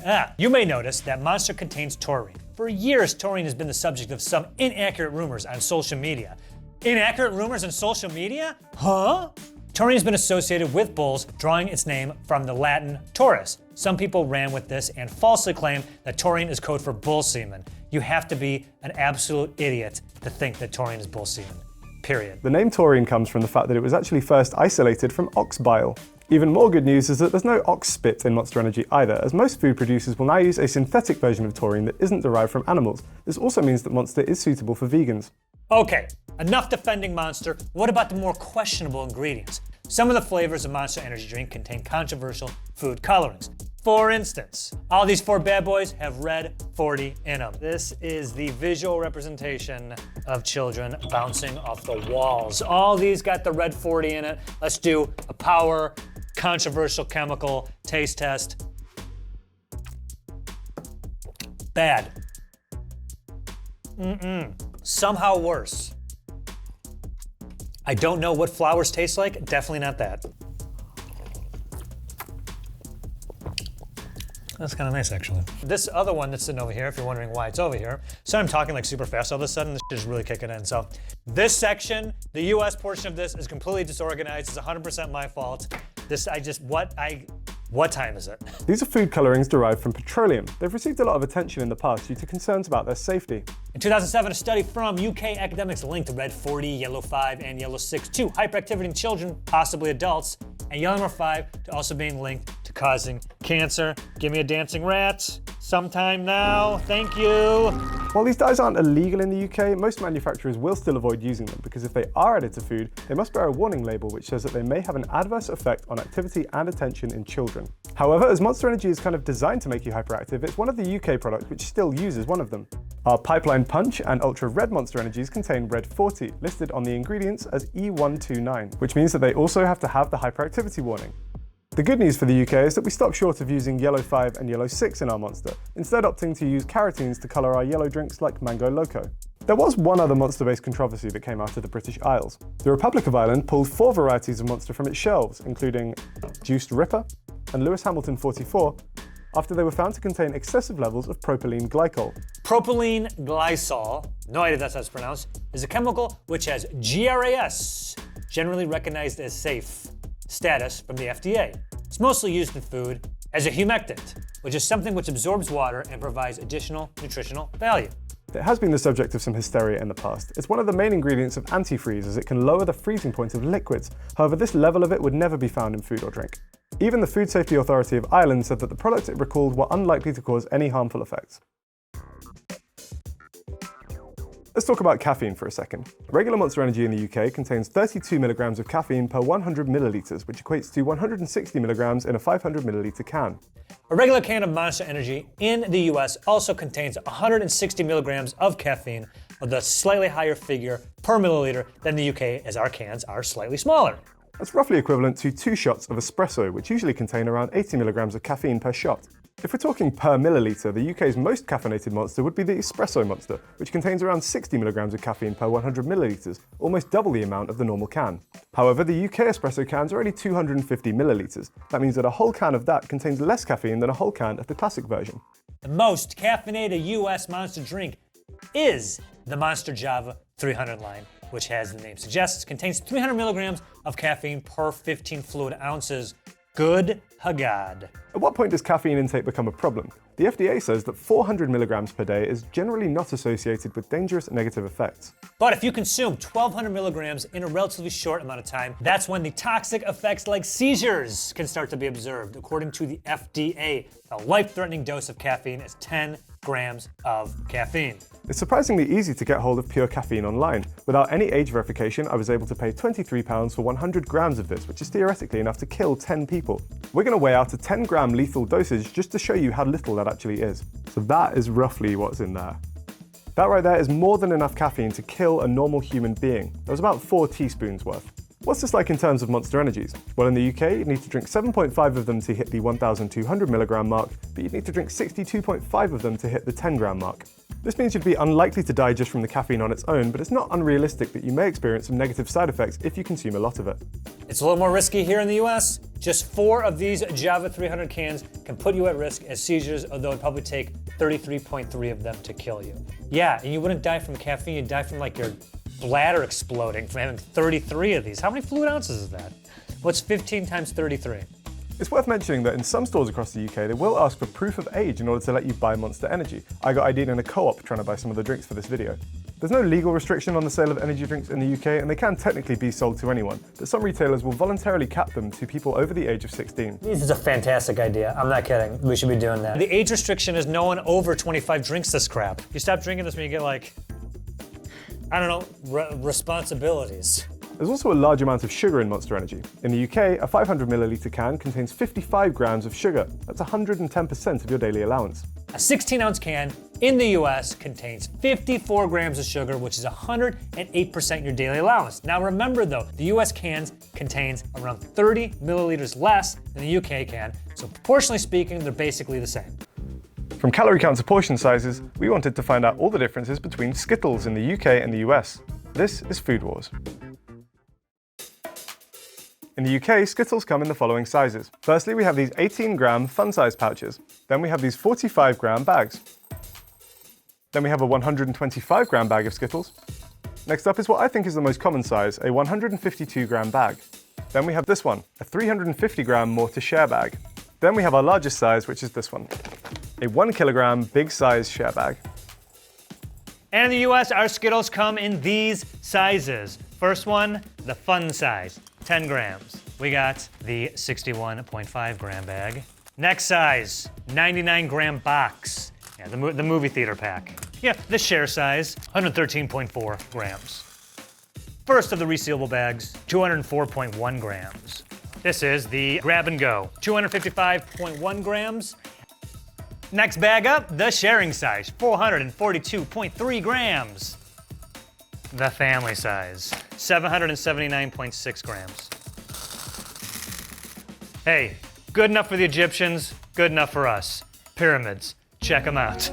This is the party pouch, 1.4 kilograms. Have you noticed how good I am at pouring these Skittles? Can this be a job? Forget if I'm getting cocky, but I haven't spilled one. The biggest size, the jar, 1.53 kilograms. Now for Food Wars and general consumer purposes, the 1 kilogram bag is our largest size. However, I did want to point out this one. a 1.6 kilogram bulk bag. I was able to find one of these online without too much hassle. I think they are more aimed at like vending machine refills rather than consumers, but yeah, you are able to get 1.6 kilograms of Skittles if you are a massive Skittles fan in the UK. We also wanted to check how many Skittles you're getting in each country and also if there is even color distribution. So Joe has asked me to count all of the Skittles in a 1 kilogram pouch, and we're also going to sort them into colors to see how many you get. What color order makes the most sense in your head? The rainbow actually has an order of colors?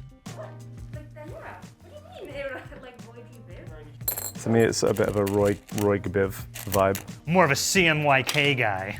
Harry sorts Skittles and asks you about your day. ASMR.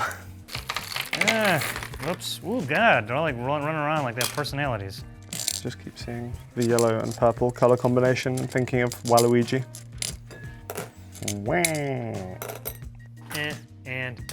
All right. Okay, I've now sorted them by color. It was satisfying, but it did take ages. Now we have to count them all. So now we gotta count these. And I am not spending all day counting these. So 2, 4. I figure out how much 10 Skittles weigh. Jot that down. Step 2, weigh each cup, obviously subtracting the weight of the cup, and then take the weight of each cup, divide by 10. 6, 8. 3, 4. Is. After far too long spent sorting and counting these, we have our final totals. I feel like we learned something, but I don't know exactly what. What have we learned from that? Do not do that at home. It's an enormous waste of time. We did some science today, and that is the most important thing. Now, while Skittles look the same in both the US and the UK, the flavors are actually different. For example, in the UK, purple Skittles are flavored with blackcurrant. Whereas in the US, our purple Skittle is grape flavored. Back in the early 20th century, the US government made it illegal to grow black currants because it was spreading a wood-destroying disease. Now, the ban has since been lifted, but black currants never really became popular as a flavor here. Certainly not as popular as grapes. When it comes to tropical Skittles in the UK, the colors and flavors are as follows: pineapple, orange, fruit punch, watermelon, and passion fruit. In the US, our tropical Skittles flavors are strawberry starfruit, which is pink, mango tangelo, which is orange, yellow is banana berry. We don't have a purple one, so we have a green one, and it's kiwi lime. And last here is pineapple passion fruit, which is blue. The Skittle flavour controversies continue with our wild berry Skittles in the UK, A, because they contain cherry, which is very much not a berry, and also B, because the colours are all over the place. We have cherry in the purple one, apple and blackberry with the green one, blueberry is the light blue one, raspberry is the pink one, and then strawberry and kiwi for the red. Our US wild berry flavors are kind of close to that of the UK's, and we too have a non-berry cherry. They even added wild onto the title, but I'm not buying it. Berry punch, the raspberry, which is blue, I don't know why. Wild cherry, which is not a berry. Green guy is melonberry, and the pink one at the end here is strawberry. Now, if I had anything to say about this, I think I'd mix the colours up as well. I think in my mind, blue raspberry would make more sense than the current blue, which is blueberry. I think blueberry would make more sense as the purple one, because as we all know, blueberry isn't actually that blue, it is more of a purple colour. And then I'd probably put pink as the cherry one. Full flavor lineup. Oh! And of course, we have Skittles Crazy Sours. In the UK, our sour Skittles are flavoured and coloured as follows. We have sour cherry as the purple one, we have sour green apple as the green one, sour pineapple as the yellow one, sour raspberry as the pink one, and sour mandarin as the orange one. In the US, Skittles sour flavors are also different. So purple is grape. This one says the original lime up, so I'm assuming green is now lime. Yellow is lemon. Red, strawberry, and orange. Do you think they're as crazy sour as the packaging suggests? Let's go. Oh, sour. Ugh. A very sane level of sour, unfortunately. We reached out to Skittles to ask them about their flavor choices, and they mentioned they had a variety of methods of picking flavors. One of which is something called social listening, which I assume means checking social media. And due to popular complaints on social media, the green Skittle was changed back to lime after 10-ish years of being green apple. With all this talk about flavors, it's worth pointing out that some people claim that all Skittles might actually taste the same. In an interview with NPR, neuropsychologist Don Katz, who specializes in taste, said, quote, "It is cheaper to make things smell and look different than it is to make them actually taste different, ... So, Skittles have different fragrances and different colors, but they taste exactly the same." This shouldn't come as too much of a surprise to you, because if you've been stuffed up with a cold or with allergies, you might know that without your sense of smell, food can seem rather tasteless. That's because our sense of smell is responsible for a large percentage of what we taste. General flavors like salty, bitter, sweet, sour, those can be detected without smell. However, more complex flavors, such as fruit, require both taste and smell to be recognized. Okay, Joe, I'm curious. Let me see how many of these original Skittles I can identify correctly without my sense of sight or smell. So now, with the assistance of Yuli or Joe, so I'm gonna go ahead and do this. And can someone please place 5 Skittles in front of me? And I will see if I can determine. Mask goes over the nose. Let's see if I can determine the flavor. Ready? Is that fresh mask? No. I mean, it's my mouth and my face. I think that's true. I don't want to be like you guys. Yuli. What is going on with my breath and my mouth and I'm getting pink eye? What if they're all yellow? Oh my God. You sicko. Joe, you gonna try to trick me by repeating flavors? So I blindfolded myself. Charlie has set 5 Skittles in front of me. I don't know which colors they are. I'm gonna hold my nose as well, eat them, and try and identify them. First one.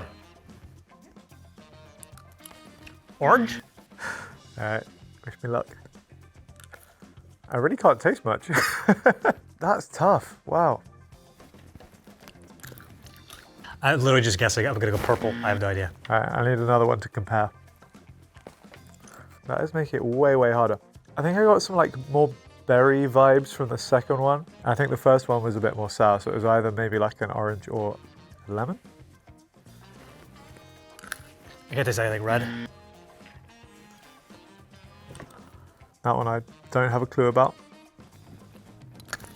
Lemon, yellow. Last one. Red. This is way tougher than I thought it would have been. I'm gonna go with like orange, strawberry, lemon, green, and just blackcurrant maybe? 3 out of 5. How'd I do? You got all of them wrong. I couldn't taste anything. You guys want to try? That was a lot harder than I thought it was gonna be. I honestly think if I just saw it and still plugged it, I'd be like, yeah, I got it, orange. Sight, however, does not always play a significant role in identifying flavors. In June 2016, Skittles released a limited edition all-white version of their product in order to celebrate London Pride. They've carried on doing this ever since, stating on the packaging that during Pride only one rainbow matters. So they ditched the rainbow in order to honor Pride Month, which is a nice gesture on paper. However, Apparently, some people took this to mean white pride and went on Twitter and voiced said observation. the good news is that despite that, most people did still appreciate the gesture, so they have carried on doing it. If they're all the same color, how do you know which Skittle you're getting? It's actually way harder to be like certain. They have like a fruit flavor to them, but they don't taste like that fruity. I was almost like, wait, did they also like omit the flavor? So now because I can't see the color, I'm not quite sure what flavor it is. Here are all the Skittles products you'll find in the UK that you won't find in the US. Here are all the exclusive US Skittle flavors you cannot get in the UK.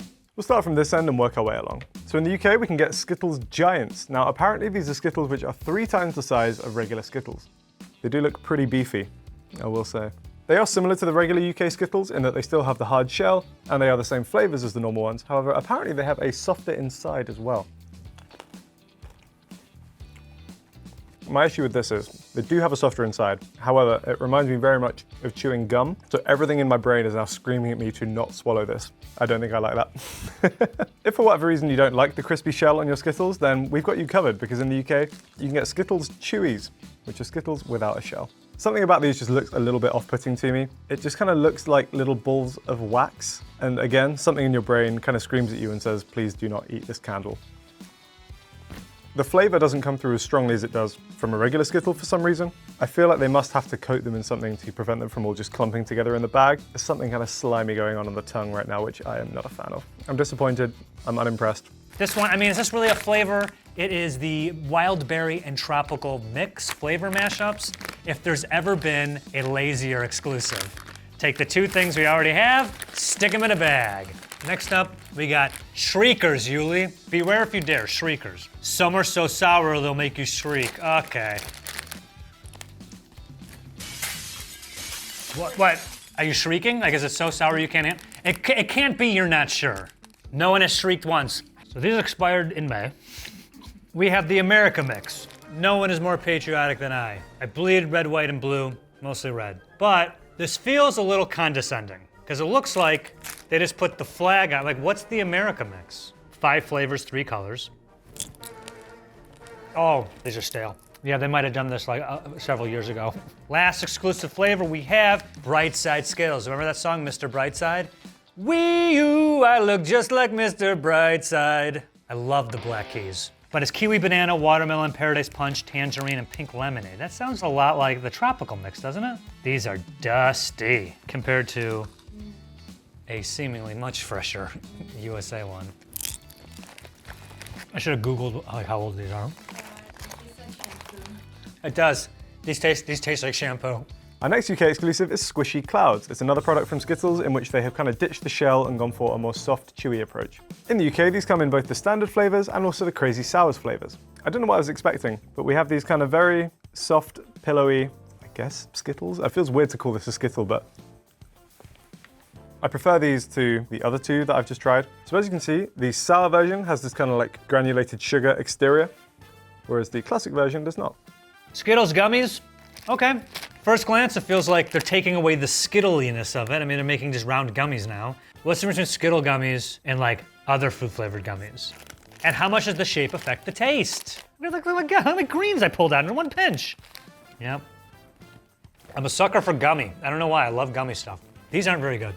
I know gummy snacks are maybe the most unnatural delivery system for flavors, but these taste woefully manufactured. Why are my gummies sweaty? Skittles, I think I got a little more to learn about gummy manufacturing because these are not. My boys in Sweden are still kicking your butts with their fish. Sorry. Then we're on to the final UK exclusive, which is this, Skittles Sticks Ice Cream Bars. The back of the packet describes them as fruity flavored ice cream with a secret sugar pearl center. Should I just bite into the whole thing? Yeah. I feel like all of these are different flavors of ice cream, and one of them I'm not enjoying, and I can't quite tell which one it is. Skittles Freezer Pops. These have been sitting in my freezer for a month. I'm thrilled to get rid of them.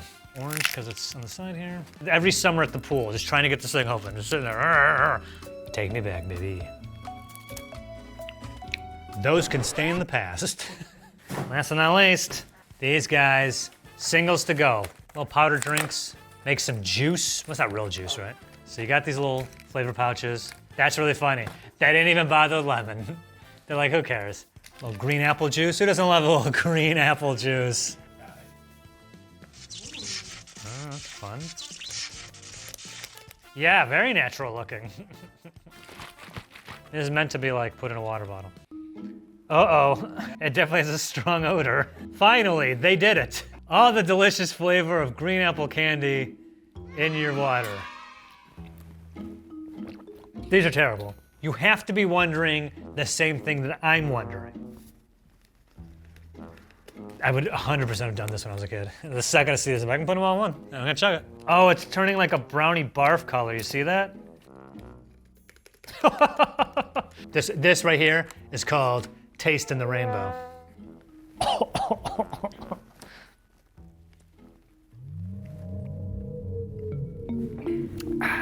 Drink the rainbow. One more sip.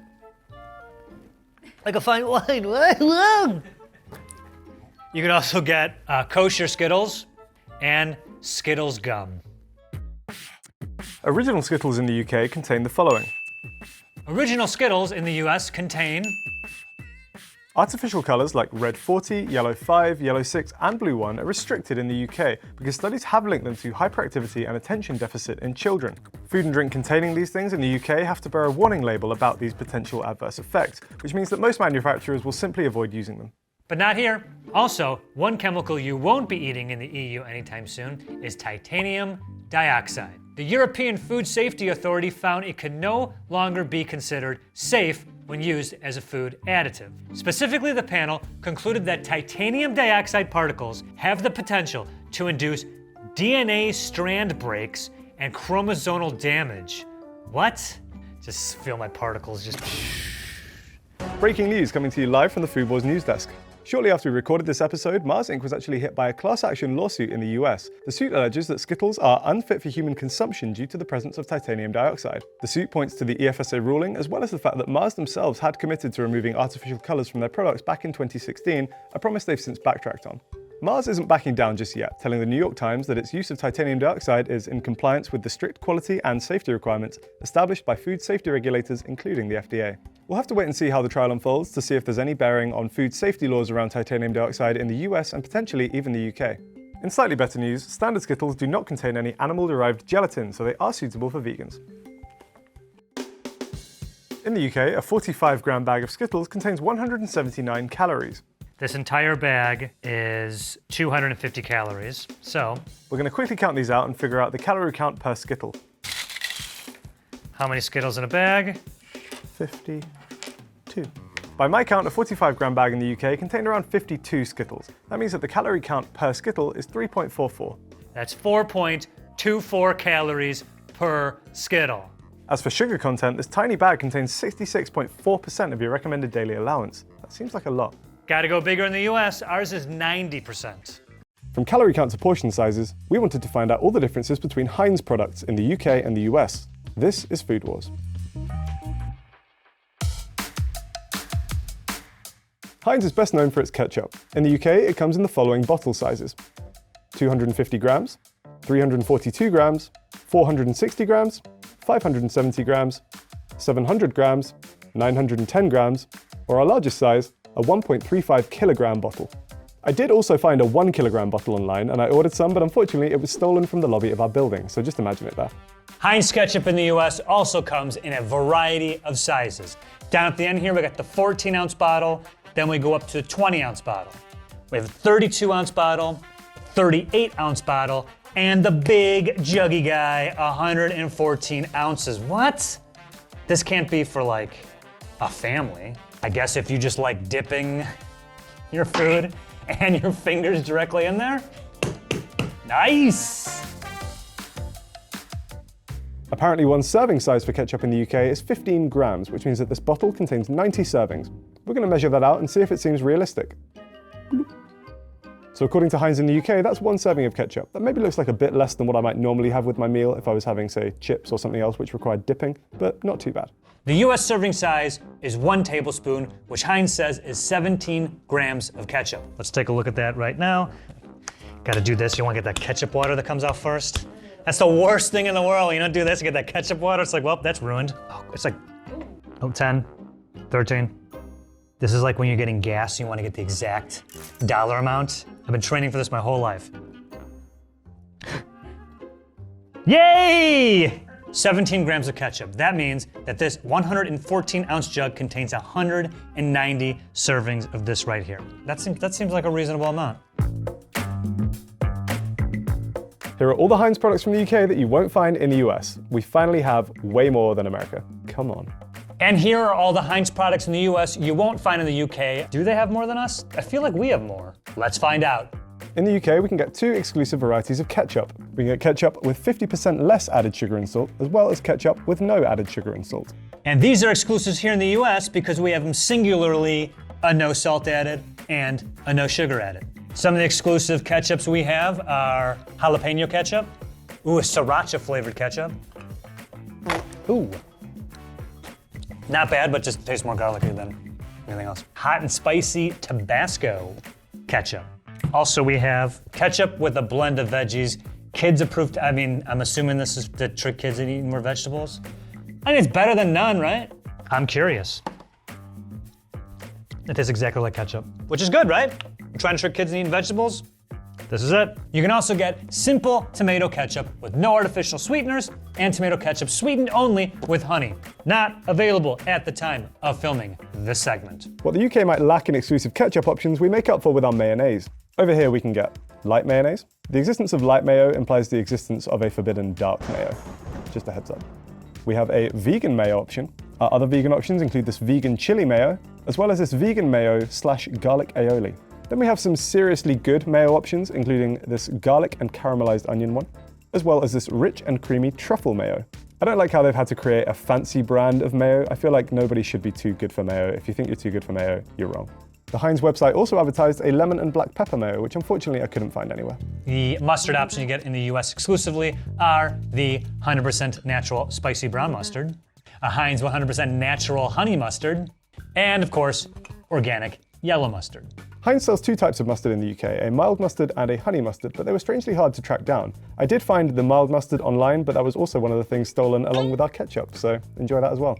Barbecue sauces. USA, we love our barbecue. We love our barbecue sauces. The first one is the Carolina mustard style sweet mustard barbecue sauce. I'm like stoked for this. When these arrived, I was like, hell yeah, I want to try these sauces. Ooh. Fantastic. Yep. We got the Carolina vinegar style sweet and tangy barbecue sauce. I like this one too. There's a Kansas City style sweet and smoky barbecue sauce I could not get at the time of filming this, but I was able to get the original sweet and thick barbecue. I mean, barbecue sauce is like the best thing ever. Well, they weren't kidding, that is thick. The Texas barbecue sauce, bold and spicy, just like the state. Also thick. Oh my goodness. I did this one or this one. These are the two best ones. I can't decide, Carolina or Texas. We only have two barbecue sauce options in the UK, a sweet barbecue sauce and a classic barbecue sauce. I'm not sure how it compares to the original sweet option in the US or how they've managed to kind of isolate those two flavors. I don't think like original/classic can be a flavor in itself. Vinegars! Let's go. Distilled white vinegar, 5% acidity. What does it mean by 5% acidity? Great question. Well, you see, I have no idea. Then we also got the Heinz Gourmet Malt Vinegar. We also have a salad vinegar, gourmet salad vinegar. Yum. We have a gourmet tarragon vinegar. Ooh. All natural apple cider vinegar, a organic, unfiltered apple cider vinegar with the mother, question mark, question mark, question mark. Yeah, I don't know what that means either.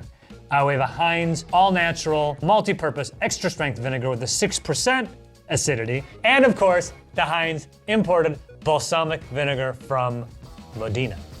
While in the UK, Heinz just has malt vinegar, which I couldn't find today, but it does go great on your fish and chips. We have got so many gravies. Gravy, as I know it, you pour it on mashed potatoes and sometimes turkey. It's like a brown sauce, sometimes a white sauce. You can also get biscuits and gravy for breakfast, which is fantastic. That sauce is white. We got a lot of different variations of gravy. I can't be the US gravy ambassador. All right, I didn't ask for this job. At no point in the interview there was like, well, you know a lot about gravies, right? And if I said I did, I lied, all right? Please revoke my gravy ambassador status, and I'm sorry for deceiving the people of Food Insider. Heinz Homestyle gravy with mushroom. There's mushrooms in it. I see gravy twice a year, once at Thanksgiving and once when I go to Jollibee. And then you got the savory beef gravy, Bistro au Jus. Signature gravy, rich and savory, made with roasted turkey. Let's go. We got the country style sausage gravy. This goes, yeah, see, he's pouring it on biscuits. It's a breakfast. It's a breakfast gravy. It comes with a country sausage and hash browns recipe. Joe, I don't know what that is, but that is not gravy. That looks horrific, especially that creamy stuff. Like, why is it white? Gravy should never be white. Classic chicken gravy. This is like not white. It's more of like a khaki colored gravy. Now that isn't even close to the amount of gravies you can get in the US. I went to several grocery stores, looking for these gravies, as many as I could find. So I'm gonna rattle off the list. Signature rich and savory gravy with real roasted chicken, the home style brown with onion gravy, Heinz Homestyle classic chicken fat-free gravy, Homestyle pork gravy, and last but not least, Homestyle savory beef fat-free gravy. British gravy is either made from the juices and drippings of a roast dinner or made by adding water to some gravy granules. Not a Heinz brand, just a good brand. I like this though. Thankfully, we don't have any of that American gravy in the UK, but what we do have is salad cream, or salad queen, as it's currently called in honor of the Queen's Platinum Jubilee. It's just what Liz would have wanted, I'm sure. Now, Americans, don't be alarmed by salad cream. I know the name sounds a little off-putting, but it's actually not that bad. It's basically just mayo that they've added some kind of vinegar and also a little bit of sugar to. So it's kind of like a tangy mayo, which you can add to your salads or to your sandwiches. I feel like with Americans, some of the things that they pass off as salads, they have no right to criticize a salad cream. You ever seen, I think it's like ambrosia salad in America, which is basically just loads of mayo anyway. Pickles and relish. I think relish is just okay. Not a fan of pickles. The hot dog relish, why is it this color? Why is it this color? If I got a hot dog and they put this relish on it, I'd be like, yeah, you're making it again without that. Dill relish, right? Just straightforward from dill pickles, or they added dill to it. What do you think? Burger fans, get yourself a hamburger dill chips. Other pickle stroke relish options that we have here in the US are genuine, whole, original sour dill pickles, spicy garlic chips with garlic and red pepper, sweet and spicy chips with crushed red pepper, sweet gherkins. We don't have Heinz pickles in the UK, but we do have Heinz pickle. This is an important distinction to make in the UK, as if you ask for just pickle singular on your sandwich, you'll end up with this. This is an iconic British condiment which is either served as part of your ploughman's lunch or on a sandwich like a cheese and pickle. It's a thick condiment made with some cooked vegetables like carrots, swedes, cauliflower and onions, all served in this kind of thick, tangy sauce. We also have Heinz Piccalilli in the UK. It's sort of similar to ploughman's pickle in that it's a spreadable condiment with some crunchy cooked vegetables inside, but it's also different because it's got the mustard base, which gives it this distinctive yellow colour. I will say it's kind of an old person's condiment. I don't think you'll really see anyone under the age of like 50 or so in the UK rushing for the Piccalilli, but it is tasty. Next up, Heinz US offers a bunch of specialty sauces. Heinz 57 sauce. Real talk, I've never heard of this before this video. It says that it adds zest to chicken, steak, or pork. This is gonna sound like a weird thing to say, but doesn't this look really good? So, let's find out. First, the sniff test. I like how it smells. I like how it smells. Oh. There we go.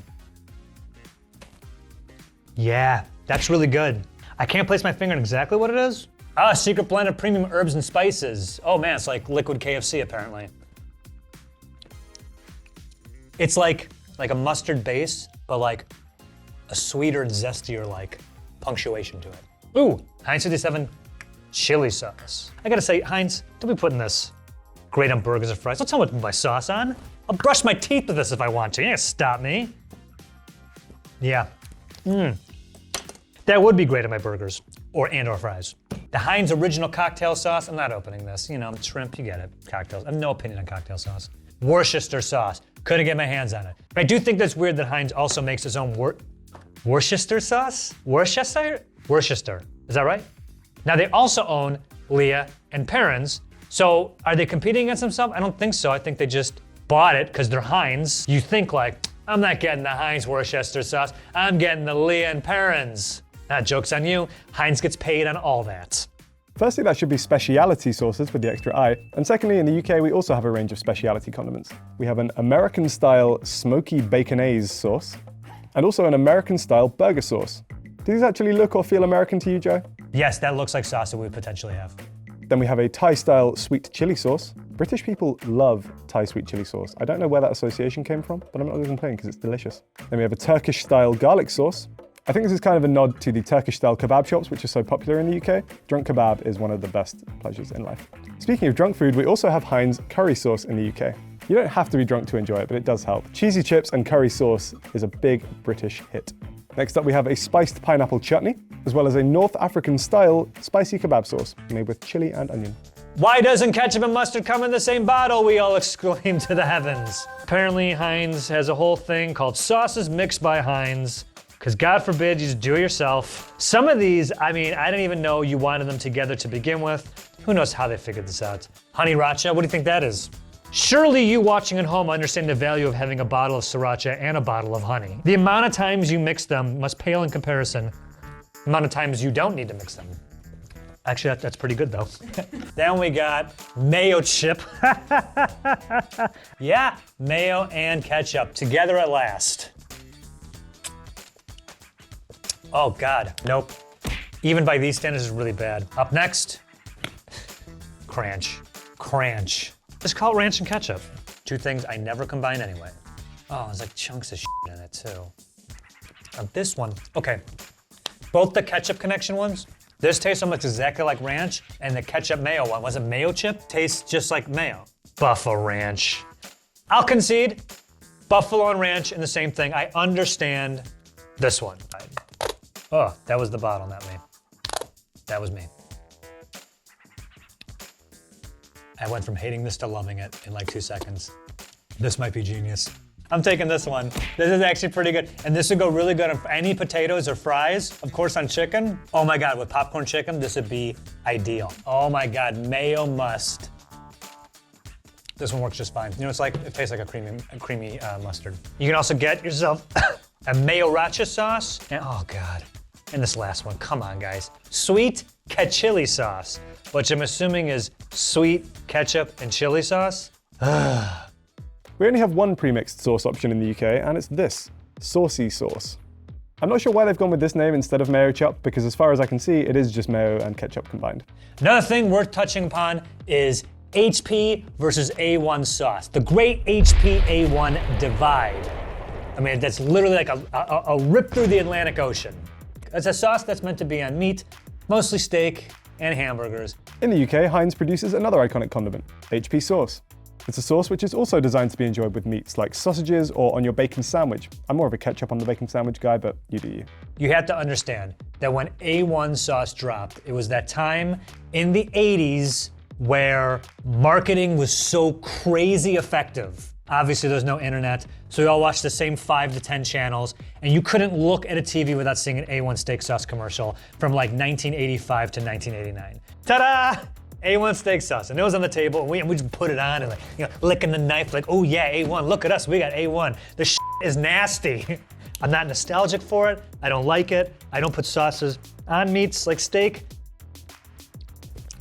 Oh God, it's so tangy. HP sauce is better than this. I forgot to bring my bottle. To give you an idea of just how British this sauce is, HP actually stands for Houses of Parliament, as you can maybe infer from the fact that they are right there on the label. HP sauce is part of a subcategory of sauces in the UK which are called brown sauces. While it might not sound very appetizing, it's really popular in the UK, as evidenced by the fact that it's not even the only brown sauce Kraft Heinz produces. We also have Daddy's brown sauce. Yes, this is a real thing. It wouldn't be a Heinz episode unless I talked about baked beans. In the UK, Heinz doesn't just manufacture condiments, but also an enormous range of canned goods. The most iconic of these is probably Heinz beans. I'd say Heinz is probably the gold standard for baked beans in the UK. As you may know, British people love to eat baked beans with a range of dishes, including a full English breakfast, sausage, mash and beans, fish fingers, chips and beans, and of course, beans on toast. Baked beans. So I'm gonna say it right off the bat, gonna show my Americanness right now. Beans for breakfast sounds absurd. Now granted, we have sausage gravy on potatoes and chicken fried steak. So I know that our breakfasts are very questionable. Beans for breakfast, like beans on toast? No.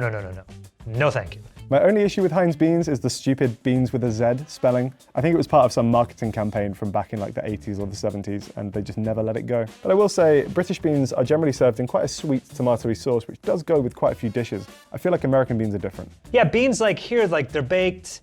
They usually come in like a barbecue sauce or a barbecue-like sauce. You get them at barbecue places, right? Like picnic food, right?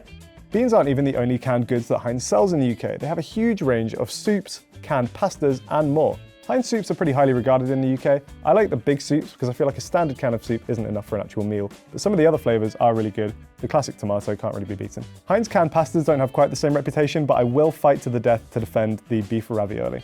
I ate so much of that growing up, and I still have such a strong nostalgic attachment to it that if anyone criticises it, you know where to find me. Then there are even more food options from Heinz in the UK, including jars of pasta sauce, salad dressings, and veggie burger options. Heinz covers so many product areas in the UK that they even have a huge range of baby foods. I picked up this peach, mango, banana, and apple one because it sounds delicious, and I am technically older than 4 months, so I think I can eat this.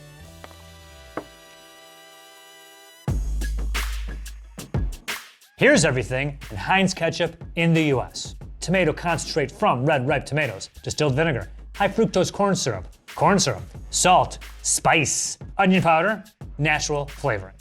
Here's everything on the ingredients list for ketchup in the UK. Tomatoes, spirit vinegar, sugar, salt, spice and herb extracts contain celery and spice. There are a few obvious differences between the two lists. The spices listed are slightly different, with ours explicitly containing onion powder. That's not to say the UK's doesn't also contain onion powder, as it may just fall under the spice and herb extracts subcategory in the UK. Our label also explicitly lists celery as an ingredient, largely for allergen purposes.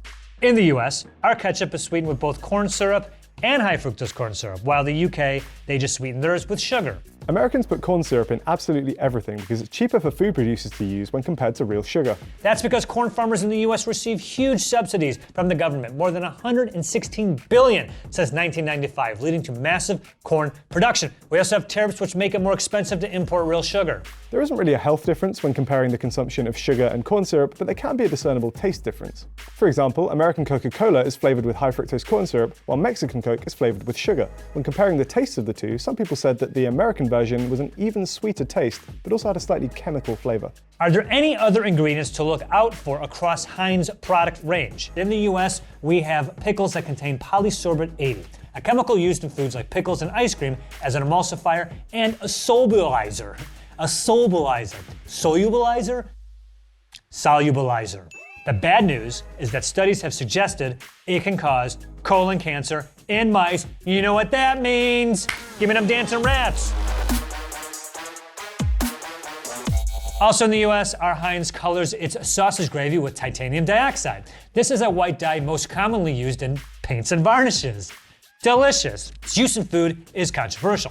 Studies show it has harmful effects on animals during scientific tests, leading the European Union to ban it from use in foods starting in August of 2022. Due to Brexit, however, the UK is no longer bound by EU rules about food. Unfortunately for Brits and Americans, our respective food safety authorities have actually disagreed with the EU ruling, so we may still see titanium dioxide popping up in our food. Here's everything in 100 grams of original ketchup in the UK. 102 calories, 0.1 grams of total fat, of which 0 grams are saturates, 23.2 grams of carbs, of which 22.8 grams are sugars, and 720 milligrams of sodium. Here's everything in 100 grams of ketchup in the US. 117 calories, no fat, 29.4 carbs, and of that, 23.5 grams of that is sugar, and the sodium is 941 milligrams. Other than the trace amounts of fat in the UK ketchup, the US stats are higher in every category. Now these stats are for 100 grams of ketchup, which is roughly 5 times the recommended serving size, which is 1 tablespoon. That's still a surprising amount of sugar and sodium. Just 100 grams of ketchup in the US contain almost half your daily sugar allowance, as well as 40% of your daily sodium. It's also worth checking out the serving size because companies have a habit of underestimating these. Let's bring back the serving size we measured earlier. I still think that's a little bit smaller than what I'd normally add to my plate, so I'm going to add some more to it and then figure out the stats for what I think is a realistic serving size. I don't think that's unrealistic. Judge me if you want. That's actually more than double the recommended serving size, coming in at around 31 grams. Let's figure it out. Okay, so if I had fries, I'd probably go about that amount, right? This is 20 grams. That doesn't seem so bad. And also, I don't think I'm eating all that. I don't think all of this is getting my body. I think this could be smeared around. So here in America, not concerned. This one's for you, Papa. I like pickled onion. I like piccalilli. Pickled cabbage is all right with bubble and squeak on a Friday night. I like tomatoes, but what I do prefer is a little bit of I come, you come, we come, a little bit of cucumber. Oi! Ta-da! Imagine when that dropped in like 1920, people would have lost their minds.